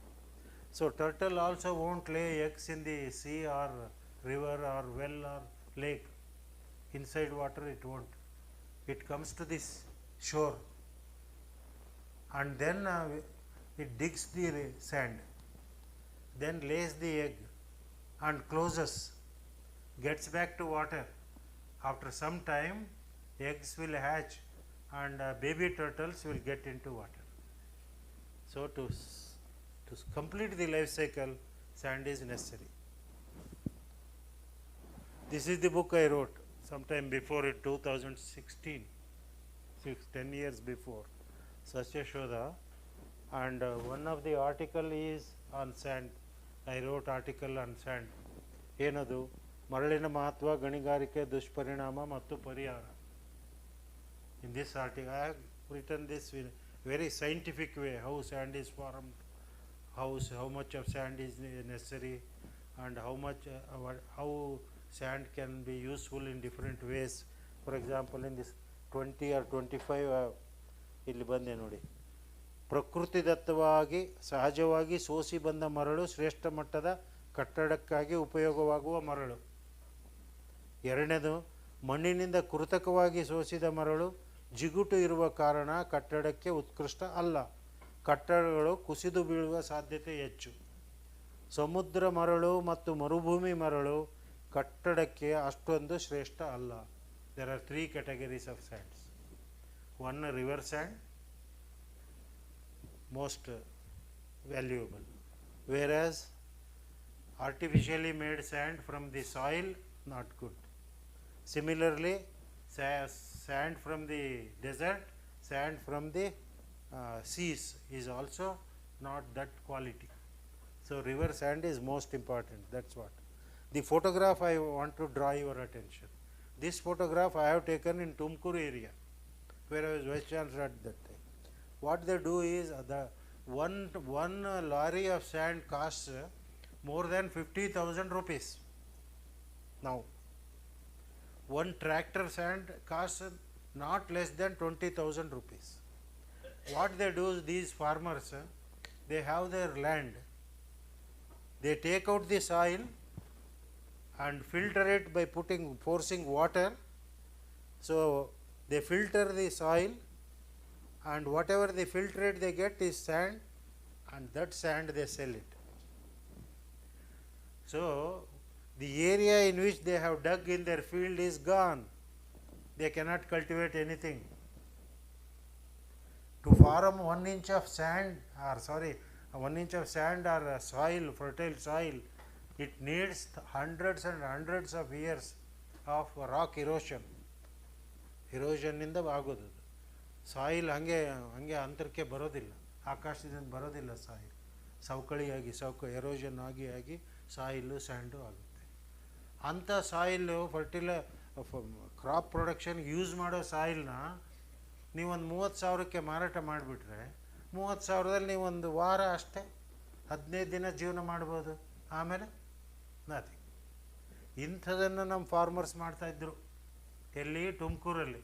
ಅದನ್ನೀಗ ban ಮಾಡಿದ್ದಾರೆ. ಇದು one of the fields where I visited and took the photos, agricultural fields. Okay, ಮರಳಿನ ಉಪಯೋಗ ಈ ರೀತಿ ಇದೆ ಅಂತ ಲಿಸ್ಟ್ ಮಾಡಿದ್ದೀನಿ. If you have time I will read for 2 minutes. ಮರಳಿನಲ್ಲಿ ಸಿಲಿಕಾ ಇರುವುದರಿಂದ ಇದು ಗಾಜು ತಯಾರಿಕೆಯಲ್ಲಿ ಉಪಯೋಗ. ಕಂಪ್ಯೂಟರ್ನ ಬಿಡಿ ಭಾಗ, CD, ಫ್ಲಾಪಿ, DVD ತಯಾರಿಕೆಯಲ್ಲಿ ಉಪಯೋಗ, ಮಣ್ಣಿನ ಸವಕಳಿ ನಿರೋಧಿಸಲು ಬದುಗಳಾಗಿ ಉಪಯೋಗ, ನೀರಿಗೆ ಅಡ್ಡಗೋಡೆಗಾಗಿ ಉಪಯೋಗ, ಪೊಲೀಸ್ ಮತ್ತು ಮಿಲಿಟ್ರಿ ಅಡ್ಡೆಯಲ್ಲಿ ರಕ್ಷಣೆಗಾಗಿ ಉಪಯೋಗ. ಪೊಲೀಸ್ ಅಡ್ಡೆಯಲ್ಲಿ ಚೀಲಗಳು ಇಟ್ಕೊಂಡು ಹಿಂಗೆ ರೈಫಲ್ಗೆ ಹಿಂದೆ ಕೂತ್ಕೊಂಡಿರ್ತಾರೆ, ನೋಡಿದ್ದೀರಾ? ಅದು ಸ್ಯಾಂಡ್ ಚೀಲಗಳು. ಅವನು ಯಾರೋ ಆ ಕಡೆಯಿಂದ ಫೈರ್ ಮಾಡಿದರೂ ಆ ಸ್ಯಾಂಡ್ಗೆ ಹೋಗ್ಬೇಕದು, ಅವನು ಹಿಂದ್ಗಡೆ ಕೂತಿರ್ತಾನೆ, ರಕ್ಷಣೆ. ಸಿಮಿಲರ್ಲಿ ಇಷ್ಟಿದೆ ನೋಡಿ, 20 ಲಿಸ್ಟ್ ಮಾಡಿದ್ದೀನಿ ನಾನು. ನಿಮ್ಗೆ ಇಷ್ಟ ಇದ್ದರೆ ಆ ಬುಕ್ ಇಲ್ಲಿ ಇದ್ದರೂ ಇರ್ಬೋದು, ತಗೊಂಡು ಇಲ್ಲಿ ನೋಡಿ. ಮಲಿನ ವಸ್ತುಗಳನ್ನು ಸೋಸಲು ಫಿಲ್ಟರ್ ಆಗಿ ಉಪಯೋಗ, ಮರುಭೂಮಿನಲ್ಲಿ ನೀರಿನ ಹೊರತೆ OSS ನಿರ್ಮಾಣದಲ್ಲಿ. ನೀವು ಸೌದಿ ಅರೇಬಿಯಾ ಹೋದರೆ ಅಥವಾ ರಾಜಸ್ಥಾನ ಹೋದರೆ ನೀವು ನೋಡ್ಬೋದು. OSS ಅಂತ ಹೆಸರು ಕೇಳಿದ್ದೀರಾ? OSSನಲ್ಲಿ ಮಾತ್ರ ನೀರು ಸಿಗೋದು ಮರುಭೂಮಿನಲ್ಲಿ. ಅಲ್ಲಿ ಗಿಡಗಳು ಬೆಳೆದಿರ್ತವೆ. ಖರ್ಜೂರ ಫಾರ್ ಎಕ್ಸಾಂಪಲ್ ಅಲ್ಲೇ ಬೆಳೆಯೋದು, ನೀರಿರೋ ಜಾಗ ಡೆಸರ್ಟ್ಸ್ನಲ್ಲಿ. ದೆನ್ ಮೊಸಳೆ, ಹಾವು, ಆಮೆ ಮೊಟ್ಟೆ ಇಟ್ಟು ಮರಿ ಮಾಡುವ ಪರಿಸರ. 20ಕ್ಕೂ ಹೆಚ್ಚು ಕಪ್ಪೆ ಪ್ರಭೇದಗಳ ವಾಸಸ್ಥಾನ. ಕಪ್ಪೆಗಳು ಇರ್ತವೆ ಸ್ಯಾಂಡ್ನಲ್ಲಿ. ಅನೇಕ ಸೂಕ್ಷ್ಮಜೀವಿಗಳು, ಪಾಚಿಗಳು, ಬ್ಯಾಕ್ಟೀರಿಯಾ, ಮರಳಿನ ಕಣಗಳಲ್ಲಿ ವಾಸ. ವಾರ್ನಿಷ್ ಪೇಸ್ಟ್ಗಳಲ್ಲಿ ಉಪಯೋಗವಾಗುವ ಡಯಾಟಮ್ಗಳು ಇರುವುದು ಮರಳಿನಲ್ಲಿ. ಸಮುದ್ರ ಜೀವಿಗಳಿಗೆ ನದಿ ಪಾತ್ರದಲ್ಲೇ ಇರುವ ಕಪ್ಪೆ ಚಿಪ್ಪು, ಶಂಕು, ಕಾರಲ್ ಪ್ರಾಣಿಗಳಿಗೆ ಕ್ಯಾಲ್ಶಿಯಂನ ಒದಗಿಸೋದು ಮರಳು. ನಾವು ತಿನ್ನುವ ಎಲೆ, ಅಡಿಕೆ ಜೊತೆ ಉಪಯೋಗವಾಗುವ ಸುಣ್ಣದಲ್ಲಿ ಕ್ಯಾಲ್ಶಿಯಂ ಪರೋಕ್ಷವಾಗಿ ಬರುವುದು ಮರಳಿನಿಂದ. ಕಪ್ಪೆ ಚಿಪ್ ಬರ್ತವೆ. ಕಪ್ಪೆ ಚಿಪ್ನಿಂದ ಸುಟ್ಬಿಟ್ಟು ಸುಣ್ಣ ತಯಾರು ಮಾಡ್ತಾರೆ. ಆ ಸುಣ್ಣ ನೀವು ಎಲೆ ಅಡಿಕೆಗೆ ಹಚ್ಕೊಂಡು, ನೀವು ಇಲ್ದಿದ್ರು ನಿಮ್ಮ ಅಜ್ಜನೋ ತಾತನೋ ನನ್ನಂತರು ತಿಂತಾ ಇರ್ತೀವಿ. ಓಕೆನಾ? ಮರಳಿನಲ್ಲಿ ನೀರನ್ನು ಹಿಡಿದಿಟ್ಟುಕೊಳ್ಳುವ ಶಕ್ತಿ ಇರುವುದರಿಂದ ಭೂಮಿಯಲ್ಲಿನ ನೀರಿನ ಮಟ್ಟ ಸಂರಕ್ಷಿತವಾಗಿರುತ್ತೆ. ನೀರಿಲ್ಲದೆ ಒಣಗುತ್ತಿರುವ ತೆಂಗಿನ ತೋಟಗಳಿಗೂ ಮರಳನ್ನು ಕಾಣೆಯಾಗಿಸುವ ದಂಧೆಗೂ ಸಂಬಂಧ ಇದೆ. ಇದು ಡಾಕ್ಟರ್ ಚಂದ್ರಶೇಖರ್ ಅವರು ಡೀಟೇಲಾಗಿ ನಿಮ್ಗೆ ಈಗ ತಾನೇ ಹೇಳಿದ್ದಾರೆ. ಓಕೆ, ಸಜೆಷನ್ಸ್ ಏನು? ಸಜೆಷನ್ಸು ಇಲ್ಲಿ ಬರೆದಿದ್ದೀನಿ ನಾನು. ಎಫೆಕ್ಟಿವ್ ಪಾಲಿಸೀಸ್ ಆಗಬೇಕು, ಹಂಗಾಗಬೇಕು, ಹಿಂಗಾಗಬೇಕು ಎಲ್ಲ ಬರ್ದಿದ್ದೀನಿ. ಗೌರ್ಮೆಂಟ್ ಹಂಗೆ ಮಾಡಬೇಕು. ಅವರೇನೇ ಮಾಡ್ತಿದ್ದಾರೆ ಮರಳದಂಡೆ. ಅವ್ರ ಮಕ್ಕಳೇ ಮರಳದಂಡೆ ಮಾಡ್ತಿದ್ದಾರೆ. ಪಾಲಿಸಿ ಮಾಡೋರು ಯಾರು? ನಾವು ಎಲೆಕ್ಟ್ ಮಾಡಿ ಕಳಿಸಿರೋರು. ಅವರೇ ಅವ್ರ ಮಕ್ಕಳೇ ಇಂಥ ದಂಧೆ ಮಾಡ್ತಿದ್ದಾರೆ ಅಂದರೆ ಯಾವ ಪಾಲಿಸಿ? ಅದಕ್ಕೆ ಮೊನ್ನೆ ನ್ಯೂಸ್ ಪೇಪರಲ್ಲಿ ಬಂದಿದೆ, ನೀವು ಓದಿದ್ರಿಲ್ಲೋ, ಡಾಕ್ಟರ್ ಪರಮೇಶ್ವರ್ ನಮ್ಮ ಗೃಹ ಮಂತ್ರಿಗಳು ಈ ಮರಳಿನ ದಂಧೆಯನ್ನು ಹತ್ತಿಕ್ಕಲು ಸಾಧ್ಯವಿಲ್ಲ, ಗೌರ್ಮೆಂಟು ಅಸಹಾಯಕ, ನಾವು ಹೆಲ್ಪ್ಲೆಸ್ ಇದ್ದೀವಿ ಅಂತ ಹೇಳಿದ್ದಾರೆ ನಮ್ಮ ಹೋಮ್ ಮಿನಿಸ್ಟ್ರು. ಇನ್ಯಾರಿಗೆ ಕೇಳಬೇಕಪ್ಪ? ಸಮುದ್ರ ರಾಜನಿಗೆ ಕೇಳಬೇಕೀಗ, ಅಥವಾ ಮೇಲಿರೋ ದೇವ್ರಿಗೆ ಕೇಳಬೇಕು. ಯಾರು ಅದನ್ನು ಸಪೋರ್ಟ್, ಯಾರು ಕಂಟ್ರೋಲ್ ಮಾಡೋದು ಹೇಗೆ ಮರಳು ದಂಧೆನ? ಅದಕ್ಕೆ ಸ್ಯಾಂಡ್ ಅನ್ನೋದು ಒಂದು ತೊಗೊಂಡು ಬಂದಿದ್ದಾರೆ. ಸ್ಯಾಂಡ್ ಅಂದರೆ ಮ್ಯಾನುಫ್ಯಾಕ್ಚರ್ಡ್ ಸ್ಯಾಂಡು. ಅದು ಹೇಗಪ್ಪ ಅಂದರೆ ಬಂಡೆಗಳು ಇರ್ತಾವಲ್ಲ, ಗುಡ್ಡ ಬೆಟ್ಟಗಳಲ್ಲಿ ಬಂಡೆಗಳು ಇರ್ತಾವಲ್ಲ, ಕಲ್ಲಿಂದು ಬಂಡೆಗಳು, ಅವನ್ನ ಹೋಗೋದು, ಜಜ್ಜೋದು, ಪುಡಿ ಮಾಡೋದು, ಲಾರಿಗೆ ತುಂಬೋದು. ಈಗ ನೀವು ಸಿಟಿಯಲ್ಲಿ ಎಲ್ಲಿ ನೋಡಿದರೂ ಸ್ಯಾಂಡೇ ಕಾಣ್ತಾ ಇದೆ. That is sand, manufactured sand from rock. My question is, can you imagine a beautiful hill or a beautiful mountain without rocks? Is it possible?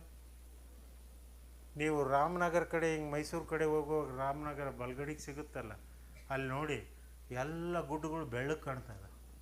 ಯಾಕೆಂದರೆ ಅಲ್ಲಿ ರಾಕ್ಗಳನ್ನು JCB ತಗೊಂಡು ಹೊಡೆದು ತುಂಬ್ಕೊಂಡು ಬರ್ತಾರೆ. ಇಲ್ಲಿ ಏರ್ಪೋರ್ಟ್ ಹೋಗಿ ನೀವು ಈ ಕಡೆಯಿಂದ ಏರ್ಪೋರ್ಟ್ಗೆ ಹೋಗುವಾಗ ಲೆಫ್ಟ್ ಸೈಡ್ ಆ ಹುಣಸಮಾರನಹಳ್ಳಿ ಏನೋ ಬರುತ್ತೆ, ರೈಟ್ ಸೈಡ್ ಲೆಫ್ಟ್ ಸೈಡ್ ಒಂದು ದೊಡ್ಡ ಗುಡ ಇದೆ, ಅದನ್ನು ಆಲ್ರೆಡಿ ಅರ್ಧ ಬಗ್ದಿದ್ದಾರೆ. ಬ್ಯೂಟಿಫುಲ್ ಸಿನೇರಿಯೋ ಅಂದರೆ ಗುಡ್ಡ ಬೆಟ್ಟಗಳು ಇರಬೇಕು. ಗುಡ್ಡ ಬೆಟ್ಟಗಳು ಇರಬೇಕಂದ್ರೆ ಅದ್ರ ಜೊತೆ ರಾಕ್ಸ್ ಅಸೋಸಿಯೇಟೆಡ್ ಆಗಿರಬೇಕು. ರಾಕ್ ಇಲ್ದಿದ್ರೆ ಅಲ್ಲಿ ಮರ ಗಿಡಗಳು ಬೆಳೆಯೋದಿಲ್ಲ, ನೀರು ಕನ್ಸರ್ವ್ ಆಗೋದಿಲ್ಲ. ಆ ಗುಡ್ಡ ಬೆಟ್ಟಗಳನ್ನು ಇರೋ ಕಲ್ಲುಗಳನ್ನೆಲ್ಲ ಪುಡಿ ಮಾಡಿ ಈ ಮಲ್ಟಿ ಸ್ಟೋರೇಜ್ ಬಿಲ್ಡಿಂಗ್ಗಳನ್ನು ಕಟ್ಟಿಬಿಟ್ರೆ ಬಹುಶಃ ನೀವಿಲ್ದಿದ್ರು ನಿಮ್ಮ ಮೊಮ್ಮಕ್ಕಳು ಮರಿ ಮೊಮ್ಮಕ್ಕಳು ಬ್ಯೂಟಿಫುಲ್ ಮೌಂಟೇನ್ಸನ್ನು ನೋಡೋಕ್ಕಾಗಲ್ಲ, ಬ್ಯೂಟಿಫುಲ್ ಗುಡ್ಡ ಬೆಟ್ಟಗಳನ್ನು ನೋಡೋಕ್ಕಾಗೋದಿಲ್ಲ. ಅಷ್ಟರೊಳಗೆ ಯಾವ ರಾಕೇ ಇರೋದಿಲ್ಲ. ಕರೆಕ್ಟಾ? ಸೊ ನಮ್ಮ ಉದ್ದೇಶ ಇಷ್ಟೇ, ವೆಟ್ಲ್ಯಾಂಡ್ ಅಂದರೆ ಹಳ್ಳ ಕೊಳ್ಳ ಕೆರೆ ಕಟ್ಟೆ ಒಂದು ಕಡೆ, ಅದೇ ರೀತಿ ಮರಳು, ಜೇಡಿ, ಮಣ್ಣು, ಆಮೇಲೆ ಇವೆಲ್ಲ ಸರೋವರಗಳು ಇವೆಲ್ಲ ಇದ್ರೇ ಚಂದ. ಅವನ್ನೆಲ್ಲ ಒಡೆದಾಕಿ ನಾನು ಸಂತೋಷವಾಗಿ ಇರ್ತೀನಿ ಅಂದರೆ ನಮ್ಮ ಕಾಲ ಮೇಲೆ ನಾವು ಕಲ್ಲನ್ನು ಎತ್ತಿಕೊಂಡು ಹಾಕಿಕೊಂಡ ಹಾಗೆ. ನಾವು ಹೈಸ್ಕೂಲಲ್ಲಿ ಭಾಷಣ ಮಾಡ್ತಿದ್ವಿ. No rationality. So our aim is to make you to understand, make you conscious about the existing environment, the beauty in the environment. Then what may be the solution? ನೀವು ಅಮೆರಿಕ ಹೋಗಿ, ಯುರೋಪ್ಗೆ ಹೋಗಿ, ಅಲ್ಲಿ ಮನೆಗಳು ಕಟ್ತಾರೆ, ಮನೆಗಳಿಗೆ ಇಟ್ಟಂಗಿಯನ್ನು ಯೂಸ್ ಮಾಡಲ್ಲ, right? ಮರಳನ್ನು ಯೂಸ್ ಮಾಡಲ್ಲ. ಮರಳು ಮತ್ತು ಇಟ್ಟಂಗಿ ಯೂಸ್ ಮಾಡ್ದಂಗೆ ಪ್ರೊಫೆಸರ್ ಡಾಕ್ಟ್ರಲ್ಲಿದ್ದರು, ಮರಳು ಇಟ್ಟಂಗಿ ಯೂಸ್ ಮಾಡ್ದಂಗೆ ಮನೆ ಕಟ್ತಾರೆ. ಆ ಟೆಕ್ನಾಲಜಿ ನಾವು ಅಡಾಪ್ಟ್ ಮಾಡ್ಕೊಳ್ಬೇಕು. ಇಟ್ಟಂಗಿನೂ ಅಷ್ಟೇ, ಆ ಮಣ್ಣನ್ನು ಒಳ್ಳೆ ಇಟ್ಟಂಗಿ ಅಂದರೆ ಒಳ್ಳೆ ಜೇಡಿ ಮಣ್ಣದು, ಫಲವತ್ತಾದ ಮಣ್ಣದು. ಅದನ್ನು ತಗೊಂಡು ಇಟ್ಟಂಗಿ ಮಾಡಿ ಅದನ್ನು ಸುಡೋಕ್ಕೆ ಮರಗಳು ಕಡಿದು, ಮತ್ತು ಇಟ್ಟಂಗಿ ಸುಡಬೇಕಂದ್ರೆ ನಿಮಗೆ ಮರ ಬೇಕಲ್ಲ, ಸುಡೋಕ್ಕೆ ಮರಗಳು ಕಡಿದು ಮರಗಳು ನಾಶವಾದವು, ಮಣ್ಣು ನಾಶವಾಯಿತು. ಆಮೇಲೆ ಇಟ್ಟಂಗಿ ಒಂದು ಸಲ ಯೂಸ್ ಮಾಡಿದ ಮೇಲೆ ಇನ್ನೊಂದು ಸಲ ಯೂಸ್ ಮಾಡೋಕ್ಕೆ ಬರೋಲ್ಲ. ರೇತಿನೂ ಅಷ್ಟೇ, ಅಂದರೆ ಈ ಮರಳು ಅಷ್ಟೇ. ಒಂದು ಸಲ ನೀವು ಕನ್ಸ್ಟ್ರಕ್ಷನ್ ಮಾಡಿದ ಮೇಲೆ ಅದೇ ಮರಳನ್ನು ಮತ್ತೆ ತೆಗೆದು ಮತ್ತು ಜಜ್ಜಿ ನೀವು ಮರಳಂಗೆ ಯೂಸ್ ಮಾಡ್ತೀರಿ ಅಂದರೆ ಈ ಸಿಮೆಂಟ್ ಜೊತೆ ಅದು ರಿಯಾಕ್ಟ್ ಮಾಡಲ್ಲ. ಸೊ ಮರಳು ಅಂದರೆ ನಾನ್ ಲಿವಿಂಗ್ ಥಿಂಗ್ ಅಲ್ಲ, it is A chemically reactive living thing. Please right it down. ಯಾರು ನಿಮಗೆ ಟೆಕ್ಸ್ಟ್ ಬುಕ್ಕಲ್ಲಿ ಇದನ್ನು ಹೇಳಲ್ಲ. ಮರಳು is not A dead material, it is a living entity. It harbors several organisms. It ಅಂದರೆ protects and maintains biodiversity at micro level.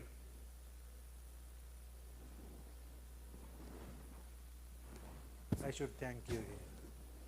So I wanted you to understand the biology and biodiversity, ecological importance of sand. Sand means it is not a neglected material. It is not just a material to play. It is a material which is part and parcel of this nature. So we have to protect everything that is there in nature. Protection means it does not mean that no development. ಹಂಗೆ ಕಾಡು ಮನುಷ್ಯನಂಗೆ ಇದ್ಬಿಡ್ರಿ ಸಾಕು, ಮನೆ ಹಾಕಬೇಕು, ಅದು negative argument. ಅದು ಆಗಿರಿ ಅಂತ ನಾವು ಹೇಳೋದಿಲ್ಲ. ಸಸ್ಟೈನಬಲ್ ಬ್ಯಾಲೆನ್ಸನ್ನು ಮೇಂಟೈನ್ ಮಾಡಿ, ಸಸ್ಟೈನಬಲ್ ಹೌಸಸ್ ಬಿಲ್ಡ್ ಮಾಡಿ, ಸಸ್ಟೈನಬಲ್ ಡೆವಲಪ್ಮೆಂಟ್ ಮಾಡಿ, ನೇಚರನ್ನು ಕಾಪಾಡಿ, ಸೈನ್ಸನ್ನು ಕಾಪಾಡೋಕ್ಕಾಗುತ್ತೆ ಅವಾಗ ಅಂತ ಹೇಳಿ I finish here. Thank you. We go for lunch.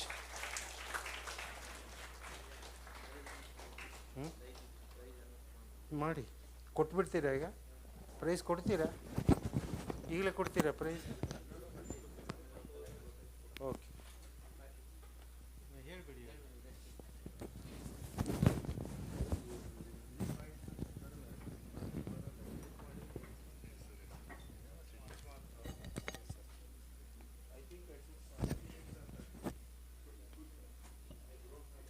Thank you very much, sir. We will be announcing the winners of yesterday's presentations shortly. Meanwhile, if you have any questions, you can ask. Some 2 questions were pending last time. You can ask the questions. You were asking Mike, right? Previously. Bharat.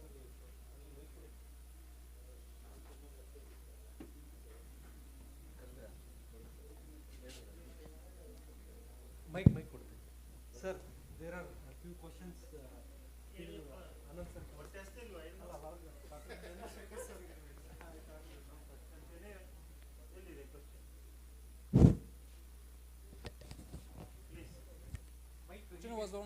The question was from previous lecture. Yes.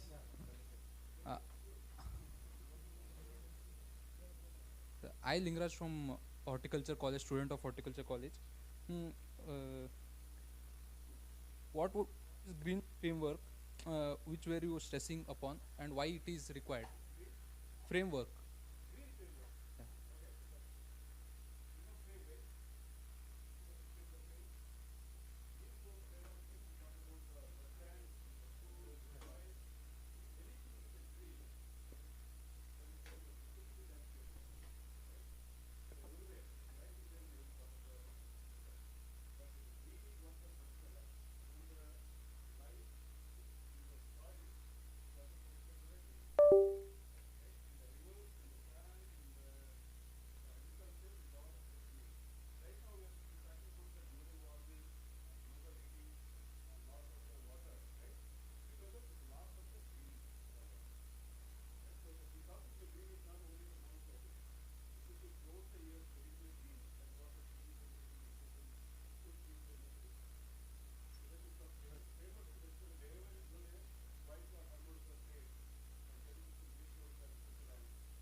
Short season.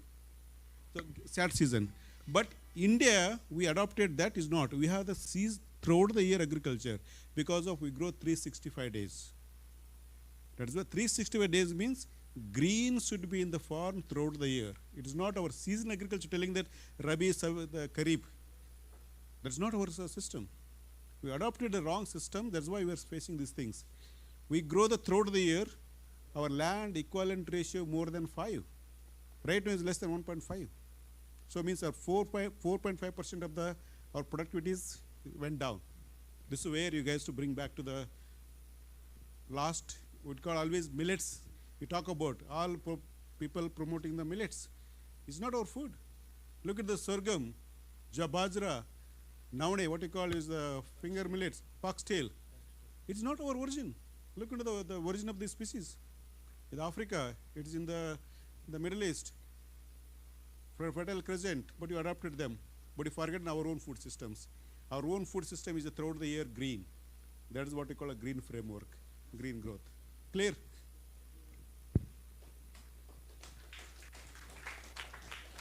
So, thank you, sir.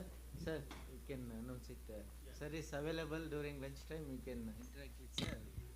So, this is the lunchtime. Before leaving just 5 minutes, I will announce the prize winners. So, yesterday, ನಮ್ಮ academy ಕಚೇರಿಯಲ್ಲಿ we have organized oral presentation. 15 oral presenters came and presented their research work on wetlands. The World Wetland Day, Wetlands and Traditional Land, celebrating cultural heritage. So the encouragement prize goes to Riddhi Chandragatagi, and her topic was cultural dimension of wetland conservation in India, ecological and traditional Indian knowledge systems. Congratulations, Riddhi and her team, please. And we will, no, please, I request you to collect, you please come onto the stage. She is from, yes, sir, Ramaya College of Arts and Science and Commerce, MSRIT, please. And third prize goes to Yashaswini MP from College of Horticulture. Her topic was coral palladium, urban rainforest in landscaping and indoor ocean. Third prize, it carries 2,000 rupees. And second prize goes to Dr. Kaviyarasi NS for microplastic pollution as an emerging threat to urban wetlands, a case study of L.A. Mallappa Shetty Lake, Bengaluru. So congratulations, madam. And the prize money is 3,000 rupees. And first prize goes to Dr. K.S. Raghunandan from JSS University. Topic was study on avifaunal diversity in and around Kalala Lake, Nanjangud Taluk, Mysore districts. The prize money is 5,000 rupees. And congratulations to all of them. And we will also give certificate and prize money. After lunch, please collect.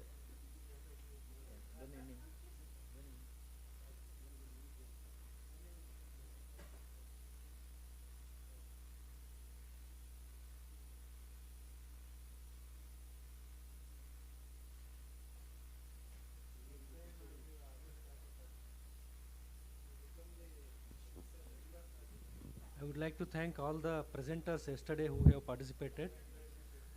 After lunch, you can collect your certificates in the reception counter. Certificate of participation and certificate of winners, both you can collect in the reception counter after lunch hours. Okay? Thank you very much.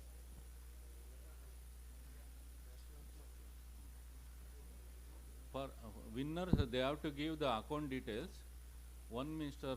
Shantaraju will contact you.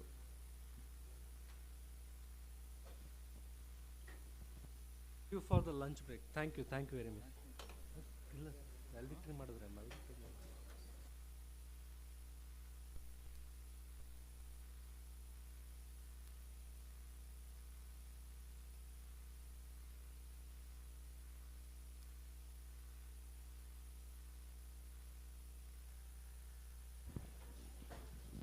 Request students in the canteen please give way to senior professors and resource experts.